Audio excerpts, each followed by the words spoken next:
Lesbian cannibals. Do I need to say more? Because that's all I needed to know before deciding to watch Yellowjackets. And I'm really glad I did, because this show is unhinged in like the best ways, let me tell you. The plane of a girls' soccer team crashes in the wilderness, and the wilderness isn't just a place they survive in, it's also kind of a character in and of itself in the show. A lot of spooky stuff goes on in this forest. We hear the wilderness and it hears us. We hear the wilderness and it hears us. Okay, Aristotle.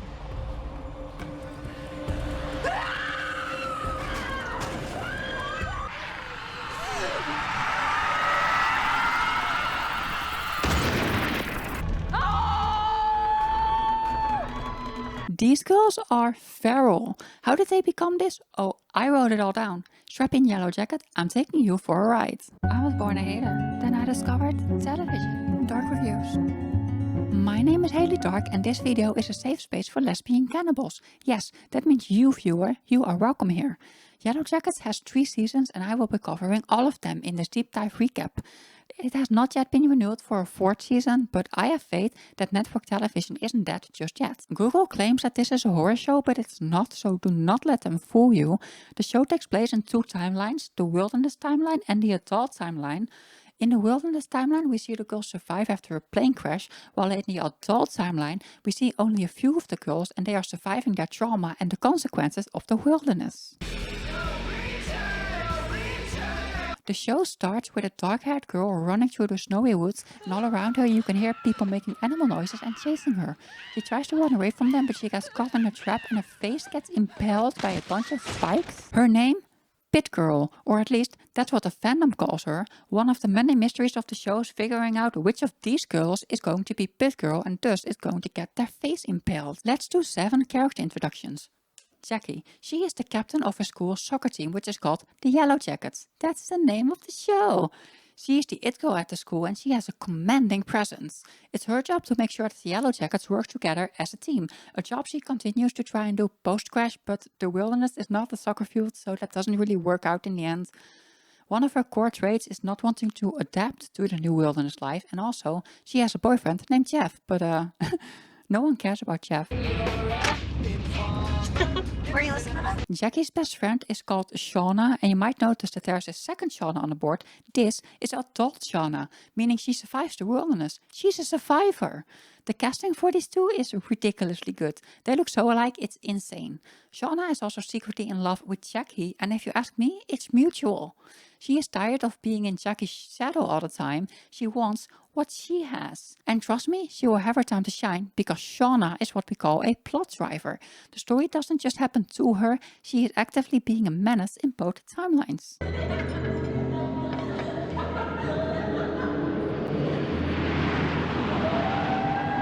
Thaisa is the bold and determined one. When things need to get done, you ask Thaisa. She also survives the wilderness and she has a wife and a child. Her story involves her sleepwalking, but it's not her who's sleepwalking. It's some other version of her from the wilderness who has its own desires. Don't let episode 1 fool you, she's great. We have to do something. We're starving. Guys, anyone who wants to come with me is welcome, but I'm going. Van, short for Vanessa, is a little red-headed bundle of joy. She is a great storyteller and often makes pop culture references, but not to the point that it's annoying. And yes, I'm talking about you, Tabby from Pretty Little Liars Original Sin. Van was a core-keep of the Yellowjackets and is quite open-minded. With you as our fearless fucking leader, we might actually make it. Misty is a psychopath. She is a nerd who craves people's approval and will do anything to get it. Her adult counterpart is played by Christina Ricci, who just completely knocks this role out of the park. Misty is fun to watch in both timelines, and the other Yellowjackets rely on her quite a bit. She is not treated with the respect that she deserves by her fellow teammates, who see her as a little psycho and keep her at arm's length. I know when you look at me, you don't see someone you should be afraid of, but you're wrong. Natalie is a badass. She wants to be soft, but circumstances keep requiring her to be hard. I think Natalie might be the most sympathetic character on the show. She's just really easy to root for. Adult Natalie is a bit of a drug addict due to her wilderness trauma, and actually, she's a bit of a mess in general. She has a leather jacket, just like me and my low-effort cosplay. The fans love Natalie, and I don't think it's unfair to say that Natalie is the fan favorite of the Wilderness timeline. I want to get out of here. I have real booze. God, yes. This is Lottie, and if I had to describe her in one word, it would be iconic. Without Lottie, this show would fall apart. While everyone else is out here surviving, she is talking to the wilderness. She is the character most in tune with what the wilderness wants, and it often speaks through her. Some say she's lost it, but they just don't understand her, okay? She elevates so many of the scenes she's in, and the actress does a really good job with her.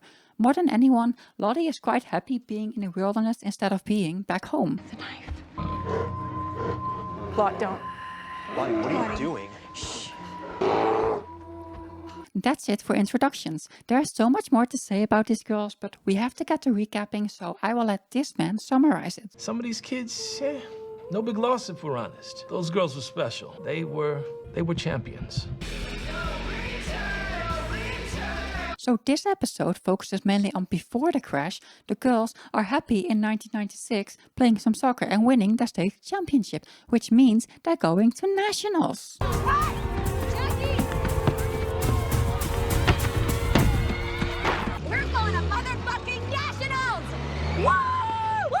Jackie and her boyfriend Jeff are being all kissy, and hold on, she's wearing the same necklace that Pit Girl was wearing. It better not be Jackie because spoiler alert, I like her. The girls are preparing for a pep rally, whatever that is. I don't know, I'm not American.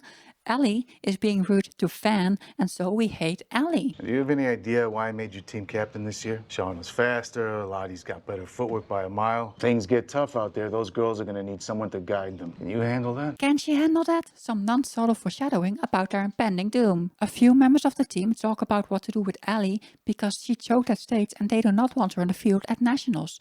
Ty and Shauna want to freeze her out, aka not pass her the ball. Natalie and Lottie do not like this idea. Fuck this. Doesn't feel right. Jackie's not gonna like it. During practice, Ty tackles Ellie and she breaks her leg. Well, she sure isn't going to nationals now. I would feel sorry, except I don't. And luckily for her, this means she will not be on the plane that crashes. We're still a team. We still have each other. In 2021, which is modern time because this show aired in 2021, a reporter named Jessica asks Shauna to tell her survival story in return for a 7-figure book deal. She wants to know what happened in the wilderness. The plane crashed. A bunch of my friends died, and the rest of us starved and scavenged and prayed for 19 months. Natalie is in rehab and talking in group therapy. She says she lost her purpose after they got rescued, but now she's found some again.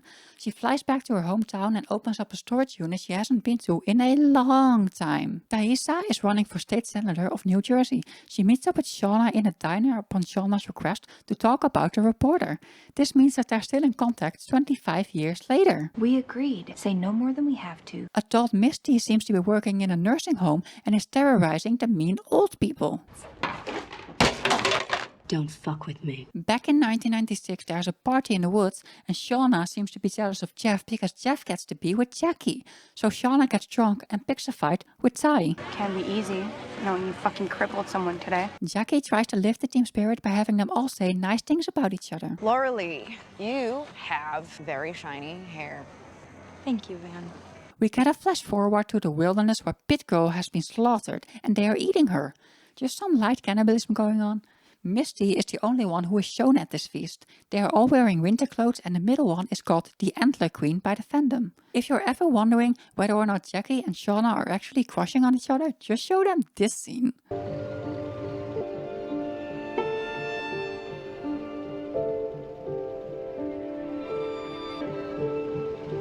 Your Honor, that was gay as hell. Shortly after this, Shauna hooks up with Jeff. The next day, the team gets on a private plane paid for by Lottie's father and they're headed for nationals in Seattle. In order to avoid a storm, the pilot will try to fly a little bit more northwards towards Canada. Jackie gives Shauna some sleeping pills to help her sleep, and she also gives her the Pit Girl necklace. The plane crashes somewhere in the Canadian wilderness and the pilot ends here.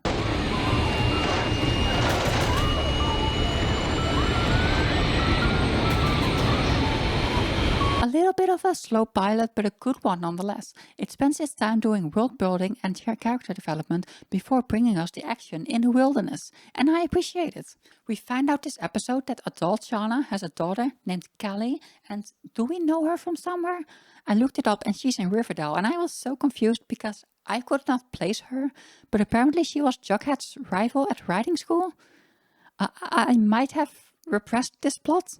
A bunny keeps eating Shauna's plants and so she kills it, and this is mean but also a really good way to show that she picked up some survival skills in the wilderness. It's also revealed that Shauna has old diaries from her time in the wilderness, and this show might as well have been called the Cannibalism Diaries. This plane is going down. We get to see the actions of some of the girls while it's crashing. Van is punching the ceiling because the oxygen mask didn't drop. Laura Lee, who I might have forgotten to put on the board last episode because the oxygen mask didn't drop. Laura Lee is... I forgot Laura Lee. Oh no. She's praying. The flight attendant is being thrown around, many of the girls are screaming, and Misty braces for impact while the pilots are trying to perform a crash landing. 22 out! Speed brake! Speed brake! Dump fuel! Dumping fuel! I was worried last episode that we weren't going to see much of the plane crash, so I was very satisfied with this opener. Misty attempts to get out of the crashed plane and comes across a girl who is impaled. R.I.P. random girl. Someone else is on fire and I think it might be the flight attendant. R.I.P. flight attendant. She tries to open the door but it's heavy, and Ty joins in but it's not enough. Lottie and Laura Lee also join in, and eventually through the power of teamwork they open the door and get out of the burning plane. I love that. The Yellowjackets working together as a team to survive this horrific plane crash. Shauna, get the fuck up!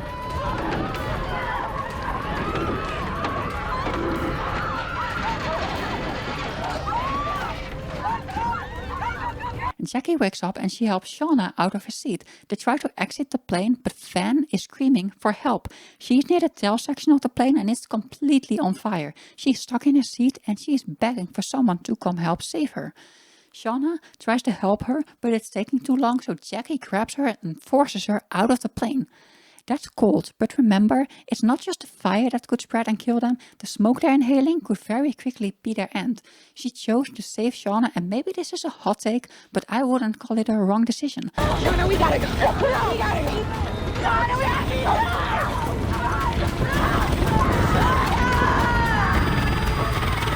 Laying on the ground somewhere is Coach Ben Scott, who you might recognize as Josh from the originals.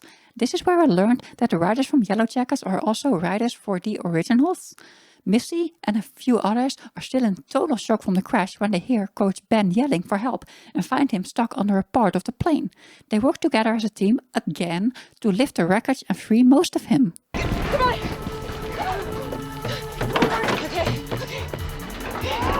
One of his legs did not make it and is completely destroyed, like it looked disgusting. Van manages to get out of the plane and probably hates Jackie now. There's nothing we could do! Surprise! Before we can celebrate her safety, Misty walks by with an axe from the plane and chops off Coach Ben's leg. Everyone jumps in shock, but she is right. Get a clean cut and fix the coach up from there. The leg was not salvageable anyways. In a flashback at the start of the episode, we saw Misty get bullied, and now is her chance to be a respected member of the group with her medical knowledge. You're such a fucking weirdo. Adult Misty comes home from a bad date and is confronted by Natalie, who asks her to like and subscribe because the wilderness demands it. Hey, Nat. It's been a while. Yeah. Natalie receives a postcard with a mysterious symbol on it. This symbol, and she seems to think that Misty sent it. But Misty also has one of them, so it must be another survivor because only other survivors know about this symbol. They go to a bar to talk about it and they run into Kevin, who used to be Natalie's best emo friend from high school. He leaves his number and Misty takes it. They talk about someone named Travis who has also survived the wilderness. Misty and Natalie go on a road trip to find adult Travis together. Oh, Travis, that would be this guy. And let me tell you, I was incredibly disappointed to find out that they did not simply eat every single man that crashed with them. It's what should have happened. I know you agree with me. Back in the wilderness, Travis's little brother Javi does something dangerous and Nat gives this great line. Hello. Yeah, well, that fucking sucks, but your brother's still here, so maybe you should go help him. They find Travis's father in a tree and Jackie wants to throw rocks at him to see if he moves. Great idea, Jackie. Try and throw things at him and see if he moves. You want to throw rocks at Coach who fell out of a fucking plane? I didn't say rocks. Vines, then? I don't know. Fuck's sake, Lordly, we're not going to Tarzan him out of a tree. As Travis climbs up, the tree branch breaks and his father falls down. We get shown this symbol on the tree nearby. Look familiar? This symbol was here before they arrived. Adult Taisha has problems with her child who says that the lady in a tree watches him at night, but he is being extremely annoying about it. This child cannot answer a question straight the entire season. And honestly, I hate this child. He is beyond annoying. And also, her wife, if I'm being honest. Ty deserves better than whatever this is. Adult Shauna hits someone with her car and they exchange information. She then goes to marriage counseling and we learn that her husband is Jeff, as in Jackie's Jeff from the past. The therapist suggests they be more intimate and they try whatever the hell this is. My armoire. It's too big. I should have taken measurements. Are you making fun of me? It doesn't work and the next day she kills another bunny and then puts it in their soup. Shauna, you have issues. The girls make a campfire for the night and talk about rescue probably already being on their way. Jackie wants to conserve some food in case they don't come quickly. But out of nowhere, Laura Lee confesses to bringing down the plane. Nobody suspected the Christian girl. How did she do it, you ask? Well, last week she called someone a bad word and now God is punishing her. What did you call her?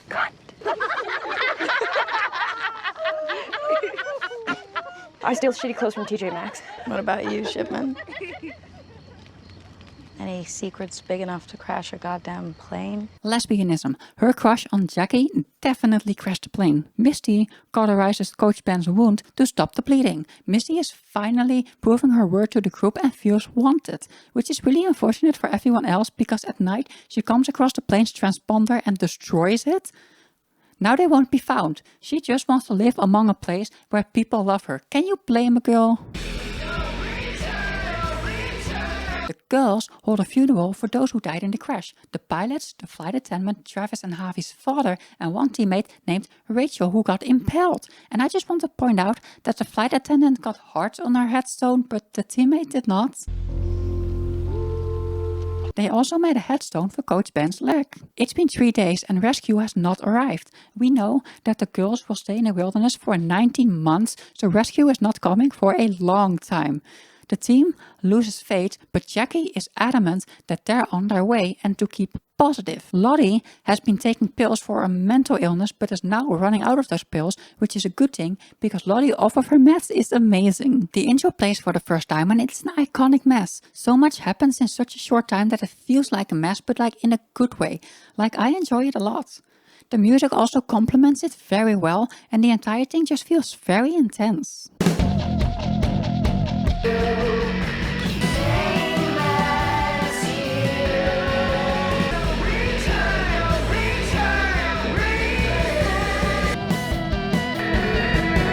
Thaisa has spotted a lake and wants to move there, but Jackie thinks they should stay here in case rescue arrives. This reminds me of a certain plot from Lost. They put it to a vote and the deciding vote is Shauna and she votes against Jackie. They write a message on the plane, make a stretcher for the coach and hike towards the lake. Van is smart and takes a compass from the plane. Guys, come in! It feels fucking great! Hot? It's been 3 days. You guys can't be that desperate. Here, take your shirt off. I'll squirt you. This is all very fun, but the entire time I was worried that someone was going to get dragged down by a sea monster or a crocodile or something. Jackie makes Shauna jealous by pretending to become closer with Mari. Now that we found the lake and now that we've been bonding, I think it's just right? Right? Yeah, that's what I thought. They all have some more fun until Lottie spots a reflection in the woods. They all run towards it and it's a cabin in the woods. Whoever lived there must have left long ago, but at least there are a lot of tools for the girl to use. Jackie is feeling depressed and so Shauna makes her feel better. I didn't mean to hurt your feelings, okay? I just need my best friend right now.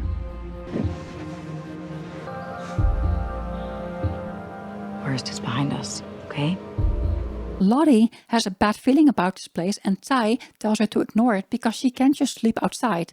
But then at night, Ty hears footsteps coming from the attic. She goes up and finds Lottie sitting scared in a corner. She turns around to discover a skeleton, and the symbol is etched into the floor. Adult Shauna suspects that her husband Jeff is cheating on her, and so she follows him to a hotel. She kind of sucks at trailing a car, a skill apparently not learned in the wilderness.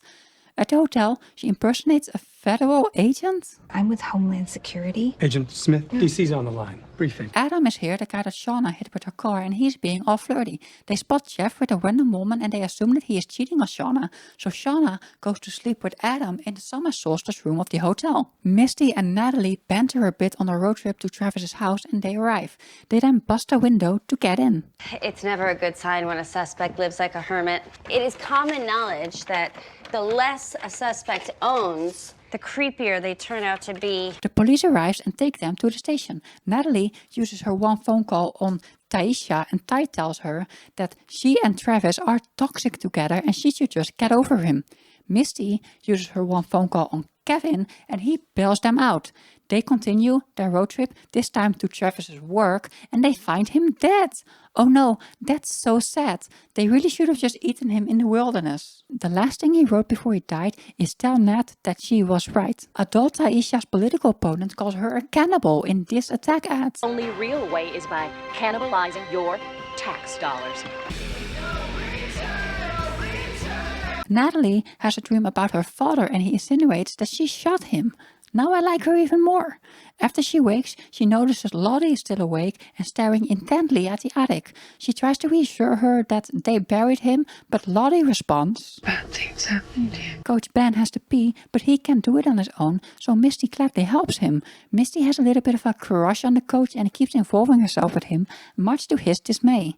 Afterwards, Coach tells them that they need to start hunting with the rifle from the cabin owner. Yeah, I am down to one fucking leg, which means that if we want to eat, one of you is going to have to learn how to use this thing. He holds a little competition to see who should be the hunters, and I haven't shown you much of Travis yet, so I will show you this. That's a shame. No, you know what? Next time we could just stick to something you're actually good at, like folding laundry or sucking. Hey! Let me tell you, this man is like this for almost the entirety of the first season. Can you blame me for wanting them to eat him? He, Nat and Mari have a little runoff where they shoot a bunch of targets. Don't worry about ammunition because the cabin man, also known by the fandom as Cabin Daddy, hoarded insane amounts of ammunition, so they have plenty to spare. Mari hits 1 can, good job Mari. Travis hits 4, boo. Natalie hits 5 out of 5 and everyone cheers.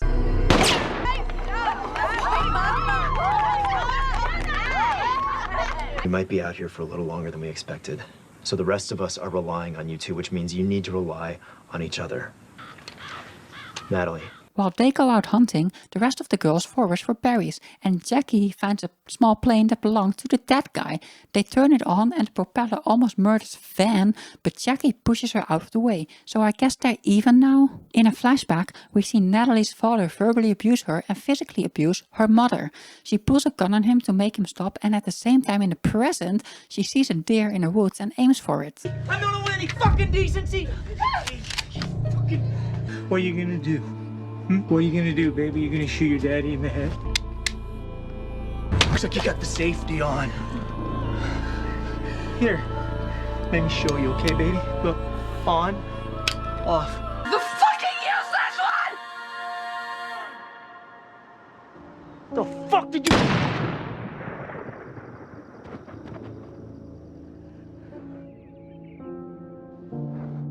They bring the deer back to the cabin and Coach asks for a volunteer to learn how to prepare it. Shauna takes this opportunity to learn some survival skills. Adult Natalie is on a date with Kevin the cop and Misty watches them from afar. And what are you doing? I've been having your back. She then kind of rejects him, which I understand because like he is a cop, but your life is also kind of a mess and he seems to care about you, so maybe we consider it. Adult Taisha does some networking for a Senate race and some mega donor wants her to spill on what happened in the wilderness in exchange for support, but she declines. They must have done some crazy shit for them to still keep this a secret for over 25 years. Adult Shauna and Adam are doing a little bit of cheating by doing the typical high school experiences that Shauna missed out on, and during this she has has a vision of Jackie. Somebody's gonna get hurt. This is the first of many times that Shauna has a vision of Jackie, and you probably already realized this, but there's no adult version of Jackie in the adult timeline, so there's a good chance that she died in the wilderness. The girls are having some sort of dance party with music that plays through some sort of sound device from 1996, but batteries quickly run out and they all hear creaking coming from the attic. They think it might be the ghost of the dead guy. The day after, all the girls seem to try to pitch in, but Jackie has trouble adjusting to the new status quo. Shauna tells Jackie that people are starting to notice that she's not contributing as much. And you make people feel like things are gonna be okay just by showing up and being your dumb, hot, awesome self. She gives Jackie the pit girl necklace back, and Jackie realizes she can contribute by having a seance with Cabin Daddy. We can laugh about this, then it would help. The occult is no laughing matter. Shauna seems to be pregnant, and out here in the wilderness, that's a very, very bad thing. Outside of the cabin, this happens. Finally. Ty and Van seem to be a secret lesbian couple in 1996, and I ship it. Speaking of ships, Natalie and Travis are getting closer together while they're out hunting, and unfortunately, they kiss. I do not ship it. Adult Misty plays trick or treat with some kids at her nursing home. Code blue! Code blue! Code Then, she and Natalie threaten to set a nerd on fire in order to get intel about Travis's death. They get access to the crime scene photos and find out that there were wax stains in the shape of a mysterious symbol. Travis didn't believe in any of this shit. Adult Shauna does not seem to like her daughter Kelly very much. But hey, it's a good thing you're doing all that lame stuff now. It'll free up so much time during your retirement. Our daughter is an asshole. She goes to a dance party with Adam, and she has another vision of Jackie. She follows the vision, but it turns out that it's her daughter Kelly who stole Jackie's Yellowjacket outfit from Shauna's closet. You have absolutely no idea how much this outfit means to her, Kelly. Adam joins them, and this is how her daughter learns that she is cheating on Jeff. With your dad and me, there's a lot of baggage. You mean Jackie? You know, that was her uniform, not mine. As if I hadn't spent the better part of my life thinking about her every single day. We get confirmation that Jackie is indeed dead in the modern timeline, which is sad. Kelly tries to blackmail her with knowledge of the affair, but Shauna doesn't take shit from anyone, including her own daughter, so she shuts that shit down real quick. The seance starts and Jackie leads the way. We anoint ourselves with blood and earth. It is I, Jacques. They start by asking some silly questions like, did OJ do it? Or are their teachers screwing each other? They're having a lot of fun, and so Javi ruins the mood by asking if they're all going to die out there. The ghost returns the number 8 or an infinity symbol, so does that mean that only 8 people will survive? We only know of 4, Shauna, Natalie, Misty and Taisha. The seance takes a wrong turn, and I don't need to describe this, you just need to take a look. Okay, Aristotle. Misty, what do we do? What? Lottie, I swear to God, if you're fucking with us. Is that French? She sucks at French. What's she saying? I don't know. I suck at French too. Shit, more blood stuff. I don't know. Be gone, Satan. The power of Christ compels you. What the hell, Lorelei? What a scene! I thoroughly enjoyed that. You can tell that when a show has scenes like this, that the writers are inspired. They really cooked with this. We also get our first taste of Lottie's supernatural storyline and also a little bit of personality from how each of the characters react to the situation. Afterwards, Misty confesses her feelings for Ben, and he tells her because she's so young that he cannot be with her. But then he pretends to like her too, which is a bit But luckily, we know that he is lying, or else I would be calling for everyone to eat him.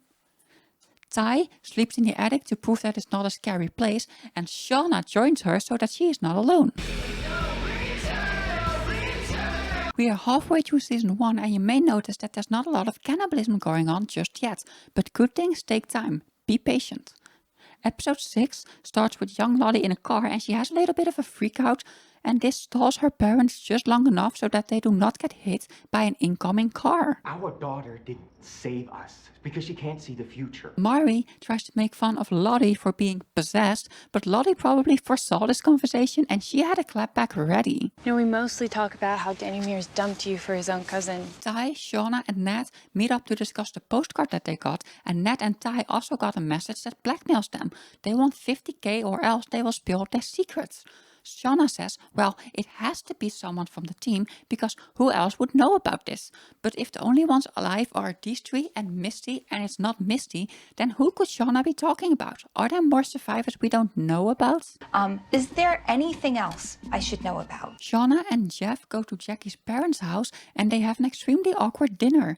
They apparently do this every year to try and keep Jackie's memory alive. I don't even like my daughter. She goes into Jackie's old room and reads her diary, which is okay because in the next episode, spoilers, Jackie reads Shauna's diaries. It's not your fault what happened. I know. Actually, you don't know. It's totally her fault. Adult Misty is watching Natalie and Kevin get intimate on a hidden camera. And while she's watching, she's grinding down some pills for a nefarious plan. You see, she told reporter Jessica that she wants to meet and talk, and when they meet, she injects her with a sedative, and then she ties her up in her basement. Oh, Misty, we love it when you do some crazy stuff. Adult Ty finds herself sitting in a tree, B-I-T-I-N-G, because she's bitten herself. At least she's not eating dirt. It seems like she was the lady in the tree that her son Sammy was talking about scaring him. She's been sleepwalking again. Back in the wilderness, Shauna is giving birth to a chicken baby. That's right, that happens. He's so beautiful, just like his father. This is a dream, but it might be foreshadowing them potentially eating the baby in the future due to starvation. This was actually one of their favorite scenes to film this season, because just of how ridiculous it is. Shauna is considering a wilderness abortion using some underwire from her bra.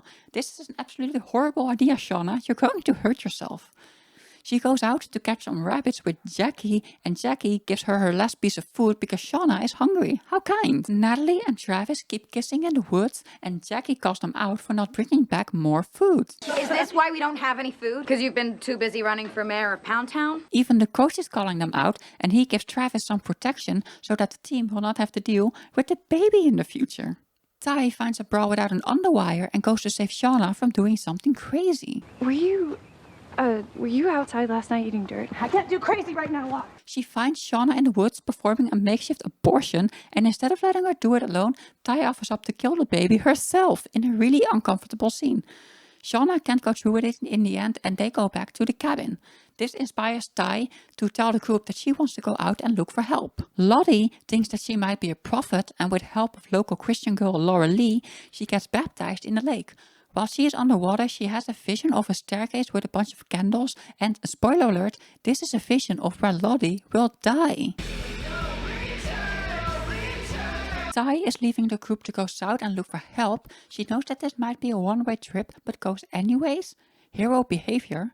While she cuts her hair, Van proclaims that she will come with her. I want to go back to New York, Ty. I want to go to New York with you, and I want to buy you a fucking soft pretzel, and I want to take you on a fucking horse and carriage ride through Central Park. Mari, Akilah, and Misty also join her. Lottie tells them about a prophetic dream she had about smoke and a river of blood.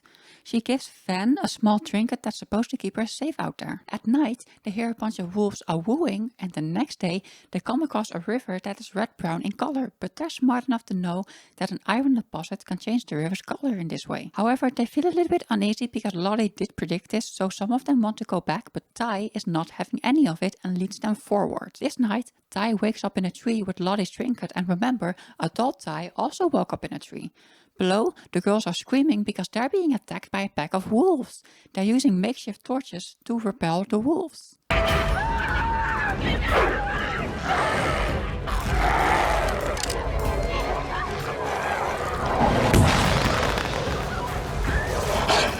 How do you miss with the flare gun? Now we know why Ty did not get hunting duty. She grabs an axe while a wolf is eating Van's face, and she flashes it and hacks it until it's dead.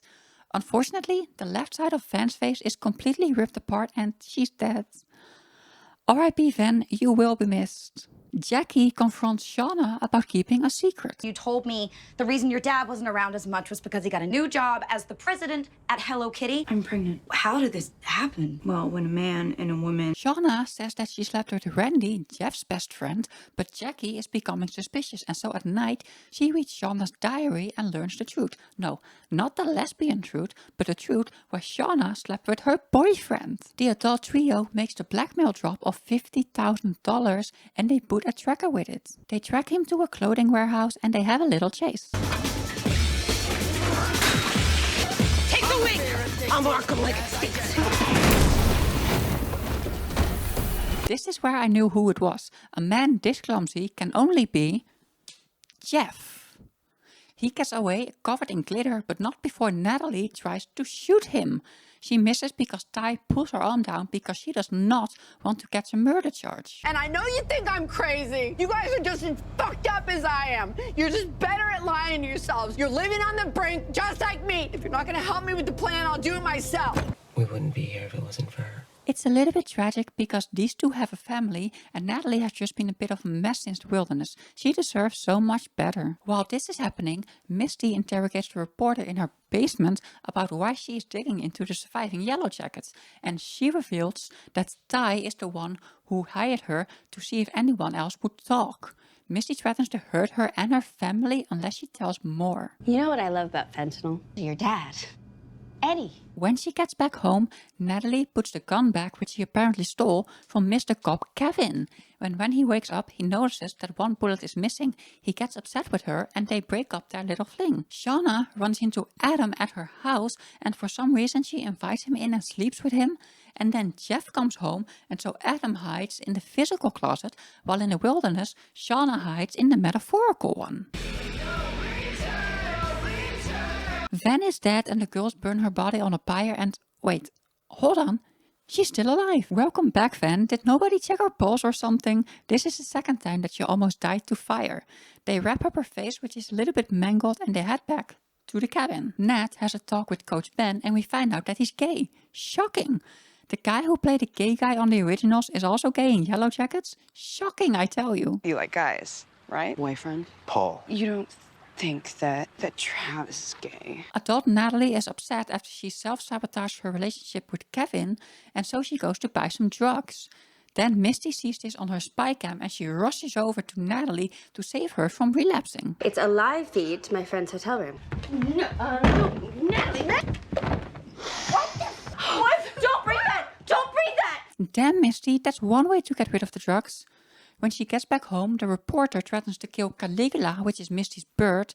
Luckily, she saves him and Caligula is fine. Shauna is confronted by her daughter Kelly, who found Adam's ID in their house, and she remarks that she cannot find any information about him online.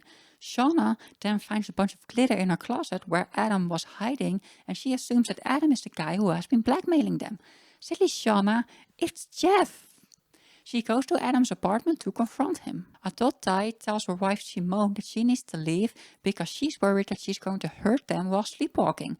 This is a good thing because her family is dragging her storyline down. In a flashback, Laura Lee is at a swimming pool. She dives in and hits her head on the floor. Let's be real, that's a fear that we all have. She almost dies, but she gets rescued. In the wilderness, the girls come back and Akilahs stitches Van's face back up. Laura Lee announces that she's going to fly the dead guy's plane to try and get them help. No, it's not even close to safe. There is no safe anymore, Coach Scott. I'm not gonna let you do it. What are you gonna do to stop me, Coach? Coach Ben's influence in this group as the only adult keeps waning the longer that they are away from civilization. Jackie tells everyone that Shauna is pregnant as revenge for Shauna sleeping with her boyfriend. They all clear a runway, but they leave this pathetic little tree for the one-legged coach to feel helpful. Don't do this. Laura Lee starts the engine, speeds over the runway and flies off. This is where I thought to myself, she's gonna crash somewhere and in season 2 we're gonna find out that she's been captured by the others, just like they did in Lost. Or she can just explode, I guess. The wilderness did not want her to leave. R.I.P. Laura Lee, you will be missed. This is a tragic ending for her and no hope of rescue for the team. It's okay because she's in the afterlife now. This episode starts with Shauna murdering Adam in his apartment. Somewhere between the plane crash and now, she's developed some killer instinct. She goes home and discovers that Jeff was in fact the blackmailer. Who could have guessed? Well, this is awkward because she just murdered Adam for this. Jeff's furniture store was failing and so he got into it with some loan sharks and he needed the money. So he wasn't actually cheating, and that's double awkward for Shauna because she also cheated. I stabbed him, and now he's dead. You said I was having an affair too, so that means that... I can't believe you thought I was going to book club this whole time. What? There's no book club? There's no book club? The delivery of that line was perfect. Let's watch it again. What? There's no book club? Jackie is starting to become a bit depressed and so she's refusing to eat because they're all going to die in a couple weeks anyways. Maury reveals that she has some berries stashed away and they have turned into booze, so the team decides to throw a party, also known as the Doomcoming.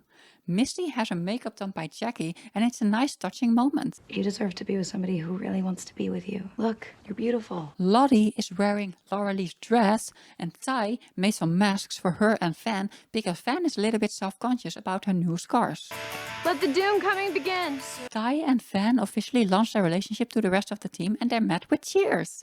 Their coach Ben is still in the closet and he is looking at this in 1996 and wishing he was this brave. The team is happily singing and dancing together and Jackie takes Travis back to the cabin to make Shauna jealous. Travis, dumb.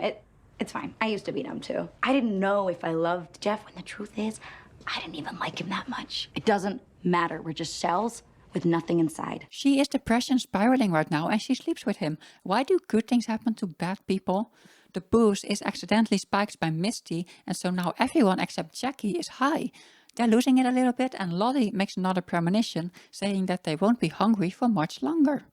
Are they finally going to eat Travis? We should find them. He doesn't belong to her. They get to the cabin and accuse Jackie of sleeping with Travis and honestly, that is an accusation. I would be embarrassed. Things take a turn for the worse. Why do good things happen to bad people? Shauna! Hey, stop! Shauna! Why do good things happen to bad people? Jackie intervenes for Shauna but not for Lottie because she doesn't want Shauna kissing other people. Maury now has her turn and the team locks Jackie in the closet. You don't matter anymore. What? Hey! The team starts sexually assaulting Travis and he makes a run for it, their first unofficial hunt.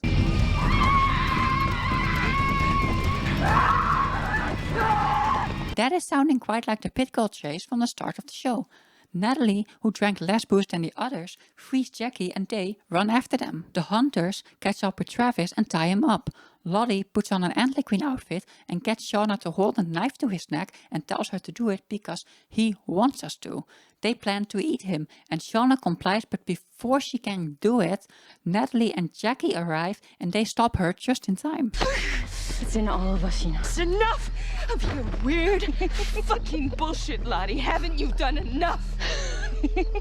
Adult Shauna convinces the rest of her friends that Adam was the blackmailer and so Natalie asks, hey, where's the 50k that he took from me? And Shauna's just like, I don't know, maybe he spent it. Liar. She now involved these two in this murder and they have to ask Misty for help to get rid of the body. The episode ends here and the next episode is the season finale. Here's a fun clip from this episode. Gay, gay, gay. All my furry forest friends, I'm gay. The season finale is here and last episode was kind of crazy. Javi went missing during the craziness and so Travis goes to look for him. Jackie is upset with the rest of the group for whatever that was, but before the argument can go much further, a bear arrives. Lottie 1v1s the bear using magic and they won't be hungry for much longer. The knife. Lot, don't. Lottie, what are you doing? Shh. Van talks to Ty and says that when she was between a life and a dead state, she saw something. There was something out there with them. This is a common theme in the show. It seems like you get visions whenever you are close to a dead state. It's one of the ways the wilderness communicates with the team. Adult Misty arrives at Adam's apartment and gives instructions on how to get away with murder.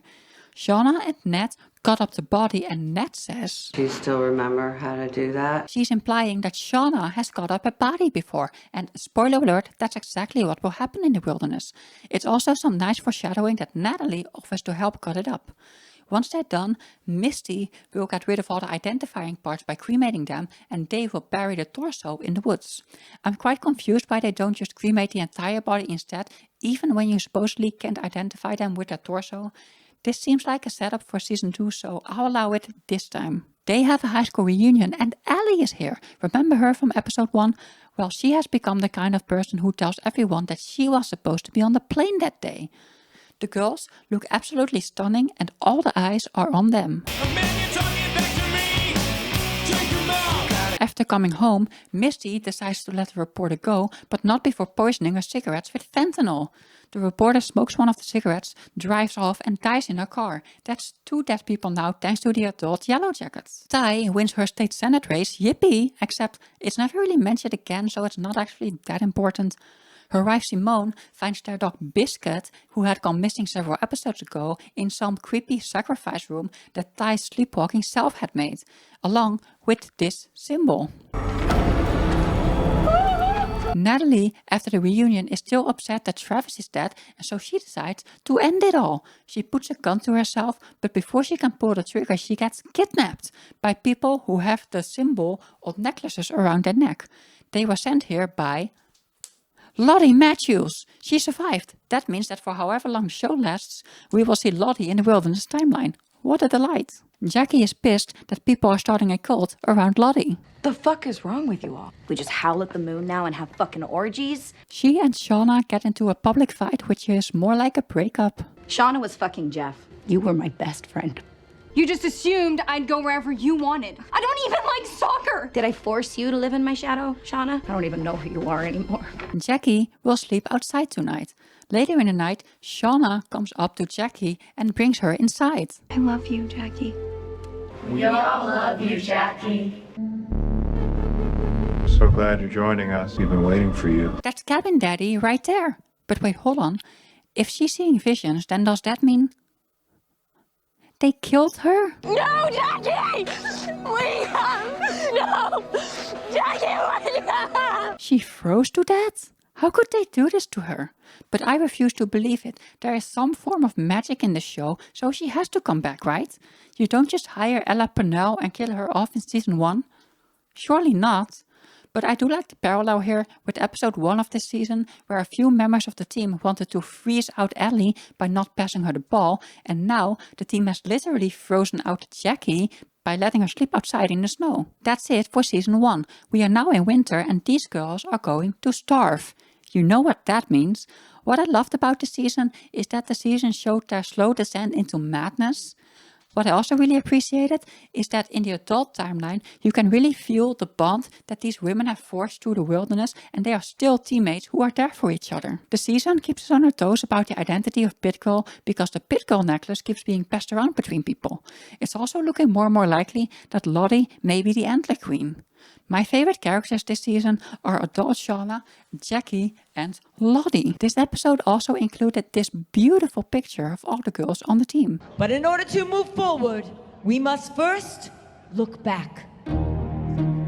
Alright Yellowjacket, take a breath, drink some water, like and subscribe, pause the video, do some light cannibalism. Whatever you need to do to get your energy back because we're getting into season 2. Winter is here.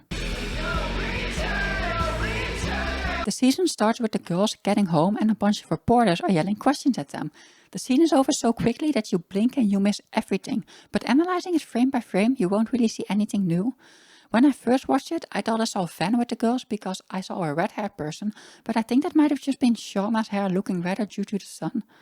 We focus on Lottie after she gets home, and she doesn't speak, she barely eats, she doesn't even really sleep. She wanders the house at odd hours, which is a really Lottie thing to do. She hates it back home, I can already tell. So they put her in a psychiatric facility and they like torture her?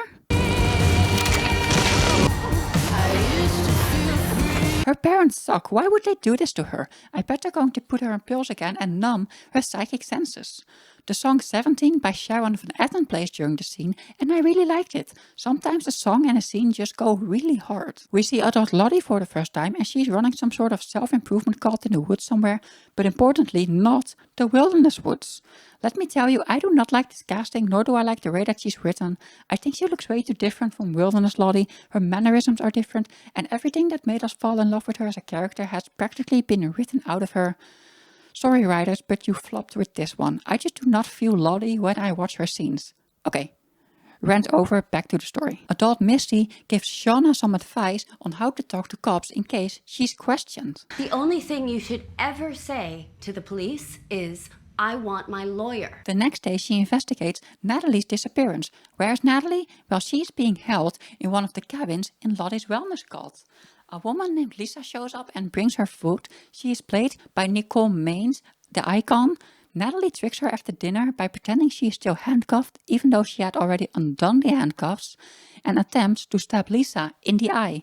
Luckily for her, she puts her hand in front of it, so her eye is undamaged. Nat runs off and happens to run into Lottie, who is performing some weird ritual with one of her cult members, and Lottie says that she has a message from Travis. It's been 2 months in the wilderness since Jackie died, but she's still here as a corpse in the meat shed, which is a new set this season where Shauna keeps all her meat. Shauna is talking to her as if she was still alive, actually seeing and talking to visions of Jackie. She's lost it. She gets into a fight with dead Jackie and hits her, causing her ear to fall off. Bet Shauna, you should know better than to mess with frozen people. They will shatter and break. Say it, Shauna. I want to hear you say it. Stop! Natalie and Travis are out hunting in the snow, but there really isn't anything to hunt because it's winter, so they use this opportunity to look for Javi, who has been missing for 2 months. But let's be real, he died in the cold just like Jackie. You cannot survive out here in the winter. I also want to point out that they are using airplane seatbelts as normal belts, and I think that's really great design choice from the prop department. It's gonna be dark. I could probably start another hour before sunup. If Javi's still alive. A background character gets promoted to regular this season and even gets a name. Crystal. She likes singing and is a little bit weird, so she becomes friends with Misty. Van has been trying to tie herself to Taisha to prevent her from sleepwalking. It doesn't entirely work because Evil Tai, which is what I will call her from now on, still awakens and gives Van a little nibble. What the fuck? This isn't you. Cannibalism seems to be in the air right now because Shauna gets a little bit hungry and eats Jackie's ear that she broke off from her corpse on accident. You guys, cannibalism is just their love language, okay? Lottie seems to think that Javi is still alive, and Natalie gets upset because she doesn't want her to give Travis false hope. Shauna is talking to Jackie again in the meat shed. Braid my hair. She does some makeup on Jackie's dead body because Vision Jackie wants it. They're just having a great time in the meat shed, and Jackie tries to convince Shauna to eat her. The bear meat is running out and the girls are getting hungrier and hungrier. The next day, Tai walks into the meat shed and finds Jackie all dolled up and freaks out. You make it sound like she's doing her homework a lot. She's processing and she needs our support. They cannot bury her because the ground is frozen solid, so Tai suggests that they burn her body, and Shauna is not happy with this. Okay, we're not fucking debating whether Jackie gets to keep her clothes. It's not like she needs them. Stop! Oh! Mari tries to take Jackie's jacket, and Shauna does not like this, and she will not forget this. You've made an enemy in this camp, Mari. Lottie takes the pit girl necklace from Jackie and gives it to Shauna. The writers love passing this thing around and keeping us guessing. Tai almost sleepwalks off a cliff, and Van saves her just in time before she falls. Ned and Travis go hunting again, and this time Ned takes Javi's clothes and bleeds on them a little bit so that she can convince Travis that Javi died out here. Shauna sets the pyre on fire with Jackie and she starts burning. If Van survived this, surely Jackie can also survive this. Adult Tai gets a visit from her son, who she is not allowed to see anymore because her wife is upset with her. Her wife comes over to the house and they cannot find the son, so they drive around to look for him, and the school calls and says he's been here all this time. So that means Tai is either hallucinating or sleepwalking again. Then evil Ty drives into oncoming traffic and they get into a car crash. Adult Lottie tells Natalie that Travis called her about the wilderness haunting him, and so she drives to his place and he wants to get as close to that as possible so that he can have a vision. And since she cannot talk him out of it, she helps him. He hangs himself using some heavy machinery and Lottie agrees to get him down as soon as he is unconscious, but the button doesn't work and he actually dies. That's so awkward for Lottie. This causes Lottie to see a vision about Laura Lee, who is being really scary and screams at her. Shauna gets a visit from Kevin, who asks her about Adam and she deflects. Afterwards, Kelly goes to a bar to flirt with an older guy and he is gross for entertaining it. We find out later that he is a cop that's working together with Kevin to try and find out what happened to Adam. Back in the wilderness, Ned and Travis sleep together, but he's thinking about Lottie instead. I truly hate this man, and I'm really glad that he's dead in a modern timeline. In a spooky coincidence, a bunch of snow falls from a tree branch onto Jackie's burning body, dimming the fire just enough to become a slow cooker.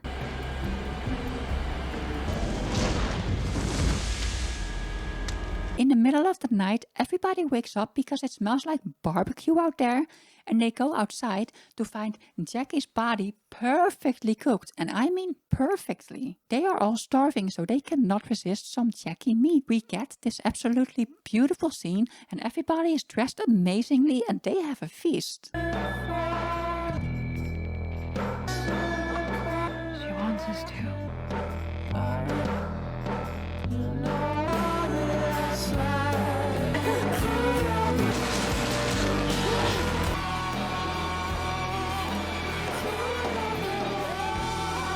They are absolutely devouring Jackie. Coach Ben looks on in horror as he knows that he might be next now that the girls have a taste for human flesh. It's crazy how quickly they went to eat her after smelling her, with Shauna leading the charge. The girls are officially cannibals now, and this will not be the last time that they feast. Coach Ben has flashbacks to what his life was like before the plane crash. Here he is happy with Paul, his boyfriend, who wants to move in together. But he is not ready for such a big gay step, and so they break up. Throughout the episode, they also have flashed sideways to what his life could have been like if he didn't get on the plane. Like, for example, he went to Paul to apologize. Usually these visions come near death, so I'm thinking maybe his leg is infected or rotting or something, and he is closer to death than we think. The rest of the team comes to terms with the fact that they're cannibals and they ate someone, except for Ty, who doesn't even remember eating her because it was evil Ty who was doing the cannibalism. And so normal Ty is a bit disgusted with what she did. Adult Misty works together with another citizen detective called Walter, who is played by Elijah Wood, aka Frodo. They interrogate Randy, Jeff's best friend, about what he saw at the motel where Natalie was staying. They get a bit rough with him and he tells them that he saw purple people at the hotel, which we know are Lottie's cult members. Misty and Walter get a little bit flirty with each other and a romance is blooming. Adult Lottie has a vision that her honeybees are dead and she seems shocked and scared. We learn in a future episode that this is the first time she's had a vision in decades, so she really isn't the wilderness Lottie that we've come to know and love. Shauna and Jeff get carjacked, and this person chose the wrong people. Keys. I'll get him. Don't you dare. Jeff is lame and prevents her from shooting him because he does not want to catch another murder charge. You had a gun, Shauna! I have the gun! I have the gun! Well, you should not have it! Because that is insane! Luckily, Shauna has a tracker in the car that they used to track the blackmailer, aka Jeff, in season 1, and so she knows exactly where this car is going. Without Jeff's knowledge, she goes to it and points a gun at a bunch of people. But I don't have time Have you ever peeled the skin off a human corpse? There's a look people get when they realize they're going to die. It's that one. Shauna, calm down. You're scaring the normal people. Shauna is becoming more and more unhinged in the adult timeline, and I'm all for it. The girls in the wilderness are holding his baby shower for Shauna. Mari remarks about how she hears a dripping sound, but nobody else can hear it. They bring a bunch of gifts to Shauna, and Lottie gives her a blanket with the mysterious symbol etched into it. She knows things, we've all seen it. She's not God, you guys. Shauna accidentally bleeds on the blanket, and a bunch of birds start falling from the sky. More food for them, I guess. The wilderness provides. Natalie brings Jackie's bones to the plane so that once spring arrives they can bury her bones with the others. She sees a gigantic white moose, but it manages to get away, so no food for them. Ty is sleepwalking again, and this time Evil Ty allows Van to come with her. She is following the No Eyes Man. How do you know where you're going? The one with no eyes. He chose me. I haven't mentioned them before, but this is someone that Ty saw in a flashback back in season 1. This is like the one horror aspect of the show. I don't like him, he is nasty and scary. They end up at a tree with a symbol carved into it. Ty is sleepwalking towards more marked trees, and Van marks those trees on a map that Natalie made of the surrounding area. The spots turn into the mysterious symbol, which actually inspired this symbol behind me. Right here. Will you? Adult Missy and Walter go on a road trip towards Lottie's cult, and we find out that Walter is like a millionaire. Misty, you need to give this man a ring right now. Not only is he just like you, he's also rich. Natalie bonds with Lisa, the girl she tried to stab with a fork a few episodes ago, and they go together to the farmer's market to sell some honey.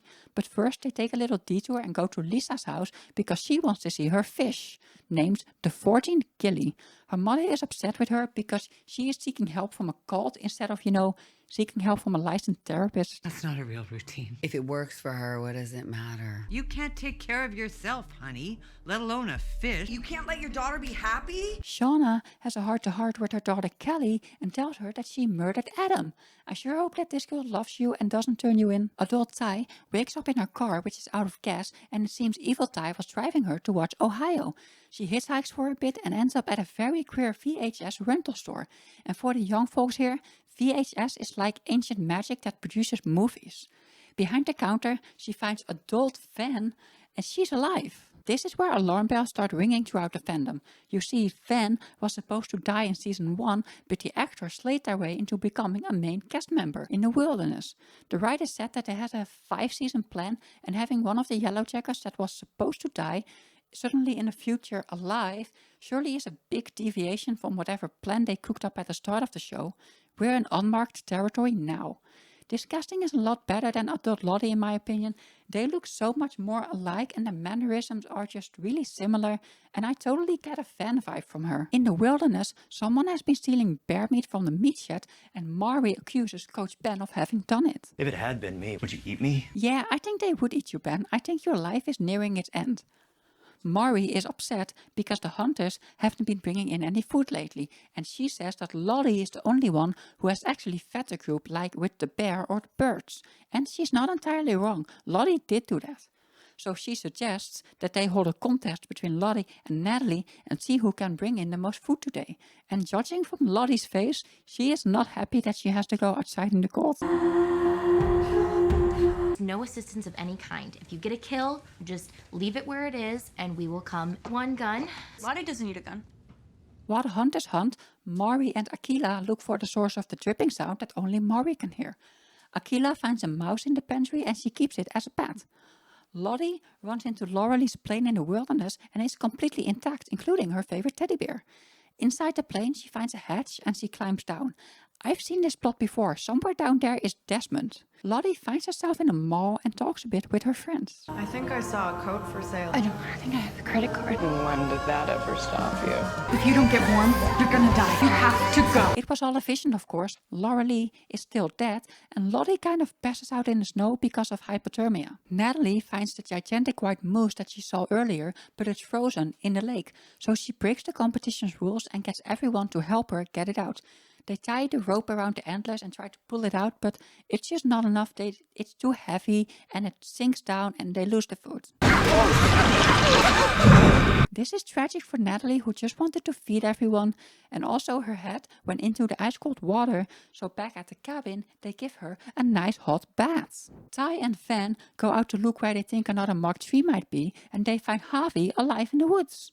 Somehow he survived all this time out here. I'm sure that he's got a hell of a story to tell next episode. Lottie was right about Harvey being alive, and so that's another point for the prophet. Speaking of Lottie, Mari and Akilah go out to find her and bring her back to the cabin. Now she also gets a nice hot bath. Natalie and Lottie bond a little bit over their shared loss of the competition. Good game. There are a lot of Lottie Nat shippers out there, and Lottie's actress, Courtney Eaton, is practically the captain of the ship. I can see it, I like it, and I kind of want it to happen now. They're both very empathetic people, and seeing them in a scene like this, it just kind of makes sense. Lottie has been doing some morning group wilderness appreciation since winter started, and Ty has been coming for a little bit and her sleepwalking has completely stopped. Shauna ridicules her about joining Lottie's little cult, but she is just going because Van is going and she loves her girlfriend. The girls try to talk to Javi about how he survived out there, but he's gone mute.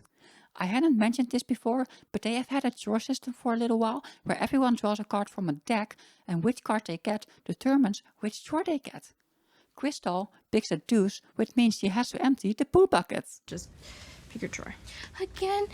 It's okay. Misty joins her because they're becoming closer and closer friends. My name isn't Crystal, it's Kristen. Everyone got it wrong on the first day of practice and I never corrected them. Damn, that's relatable. This could happen to me. I would be too socially awkward to correct people. These two have becoming closer and closer friends and they keep sharing secrets with each other because they're besties, and Misty thinks that she can come clean about destroying the plane's transponder back in season 1. You're the reason we never got rescued? Crystal freaks out, rightfully so, and Misty threatens to kill her. This spooks Crystal enough that she takes a step back and she falls off the poo bucket cliff right into the poo that she just threw down there. Callie goes on a date with the creepy cop, who she learns is in fact a creepy cop who is investigating her mother. She uses this to her advantage by feeding him false information and saying that Shauna cheated on Jeff with Jeff's best friend, Randy. And Shauna decides, hey, this is a good idea, let's pretend to have an affair with Randy to fool the cops. But the plan fails because of Randy. On the road trip, Misty and Walter play a game of 2 truths and 1 lie. Walter cheats and tells her 3 truths, which is like, I would be so pissed if I were Misty, because why are you ruining the game, Walter? So since I gave you 3 truths and no lies, it only seems fair that you do the same for me. I do not like monkeys. I think we're asking the wrong questions about the moon landing and turn around! They arrive at the cult and talk to Natalie. You were kidnapped, right? Technically I was, but it's no big deal, okay? But I'm not being held against my will anymore. Walter says that Misty might have killed Adam, but he was investigating because he's a citizen detective, just like her. But he doesn't care because he likes her. That's so sweet, Walter. Misty tells him to leave, and so he does, and she joins Lottie's cult. Ty and Van catch up, and Ty is trying to smooth talk her, being all like, what happened to us anyways? This is much better than Ty's existing wife, and I hope that these two get back together. Speaking of Taisha, her eyes are genuinely so pretty. The actress wears contacts to match more closely with Wilderness Ty, and the contacts together with her natural color just make such a beautiful orange-brown. They fall asleep, and evil Ty wakes up and tells Van, we're not where we're supposed to be. Well, where is it then? Can you stop being so vague? I assume she means the wilderness, but like, how am I supposed to know? Are we doing a we have to go back plot, just like Lost? Nat and Lottie do some weird ritual and Natalie remembers what she was right about. She said that they brought the darkness back with them. It, as they call it, is in them and is still with them. That's what Travis thought that Natalie was right about. Wilderness Lottie speaks to Shauna's belly and her reaction is so funny. You're gonna change everything. What the fuck, Lottie? She was whispering weird shit to my baby. She's obsessed with my baby, Ty! And I'm rightfully freaking the fuck out about having a baby in the middle of the fucking woods. Some weird fucking tree cult isn't making my life any easier. She goes into labor in the woods right as a massive blizzard starts, but she manages to get back to the cabin. Misty also manages to get back to the cabin and claims that she and Crystal got separated in the storm and Crystal is still out there somewhere lost. It's baby time. I'm sure they will not eat your baby, Shauna. In a flashback, we see a class taught by Coach Ben and he's showing a video on childbirth. That's handy. I'm sure everyone is paying attention, right? Anyone? Okay, well that means Misty gets baby duty because she's the only one with a little bit of medical knowledge. Should we, like, boil water? That's a thing people do. These are contractions, right? Should we be timing them? Or We can share our hopes with each other. Wilderness! I hope Shauna doesn't die. What the fuck? There's a lot of blood and Misty freaks out. They ask Coach Ben for help, but he's completely useless. I just pressed play on a video.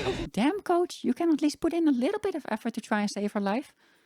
Travis and Lottie make offerings to the wilderness to try and save Shauna's life. That's how they say the wilderness works. You sacrifice something and then it will give you gifts.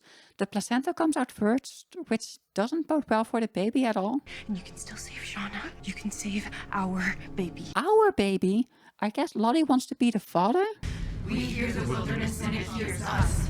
We hear the wilderness and it hears us. The baby is born and it's a healthy boy. Adult Shauna and her daughter Kelly have to go to the cops for questioning. She's the one who decided to act out by dating a cop. It honestly would have been better if you just had sex with him. Shauna! I realize now that it may not be obvious in this recap, but Kelly is not the wilderness baby because Kelly is only 17 years old and the baby was born 25 years ago. They talk to the cops and it goes really badly, which just goes to show they should have listened to Misty. The only thing you should ever say to the police is, I want my lawyer. Fuck, are we going to jail? Misty calls up Ty and tells her that she and Natalie are in Lottie's cult. This causes Ty and Van to go to Lottie's cult and they bond a little bit during their road trip. I just want to know you haven't given up on love. Lottie is talking to her therapist about the visions she's having and she doesn't want to have them. But she thinks something suspicious is going on because Yellowjackets keep showing up at her doorstep. Everyone arrives and they have a reunion. Are you guys back together? Back in the wilderness, Shauna has trouble breastfeeding her baby. It makes sense because she's been starving, so her body just struggles a little bit to make milk. The baby keeps crying and it's just not happening, and so Lottie chimes in and helps feed it. Our baby's hungry. You'll understand soon enough. The next day, Shauna manages to feed it and she is so happy right now, she deserves a win. She goes to sleep with her baby, but when she wakes up, he's gone. She goes into the living room to find everyone eating the baby. Damn, the cannibals are at it again, but it's okay. It was just a bad dream. She wakes up and... Oh no, this is really sad. No, what did you do? Where is he? What did you do? Why are you lying? Where's my baby, Ty? Where's my baby? I'm sorry, Shauna. You didn't make it, Shauna. He was alive. I held him. No. Damn, that's traumatizing for everyone, but especially for Shauna. To go through all that, she will never be the same, and neither will the viewers. Personally, I had imagined that the baby would be named Jack after Jackie, but now it will never have a name. R.I.P. baby. The cabin is now the depression cabin. Coach Ben gets dumped by visions of his boyfriend Paul. Where do you think you are, Ben? He had to have known he could stay here forever. You aren't welcome here anymore. So, was he having visions inside the afterlife or something? Either way, this makes him depressed, and while everyone else is out looking for Crystal, who we already know is dead, he decides to go to the poop cliff and to throw himself off. Misty realizes that if they find Crystal's body, they're going to eat her, and for some reason she doesn't want this to happen to her bestie even though everyone is starving, so she goes to the bottom of the poop cliff, but due to the snowstorm she cannot find her body. Defeated, she walks up to the top of the cliff and she finds Coach Ben on the edge. Could you just push me off? We will eat you. You're high-calorie butt meat. Yes, eat him. I've been waiting for this. I'll tell your parent you tried to impregnate all of us, that you're gay. None of this gets through to him, so she starts crying and begging him not to do it. This works and they go back to the cabin together. Shauna tries to talk to Jackie in the meat shed, but she's not there. She just needs to talk to her best friend, okay? She's depressed.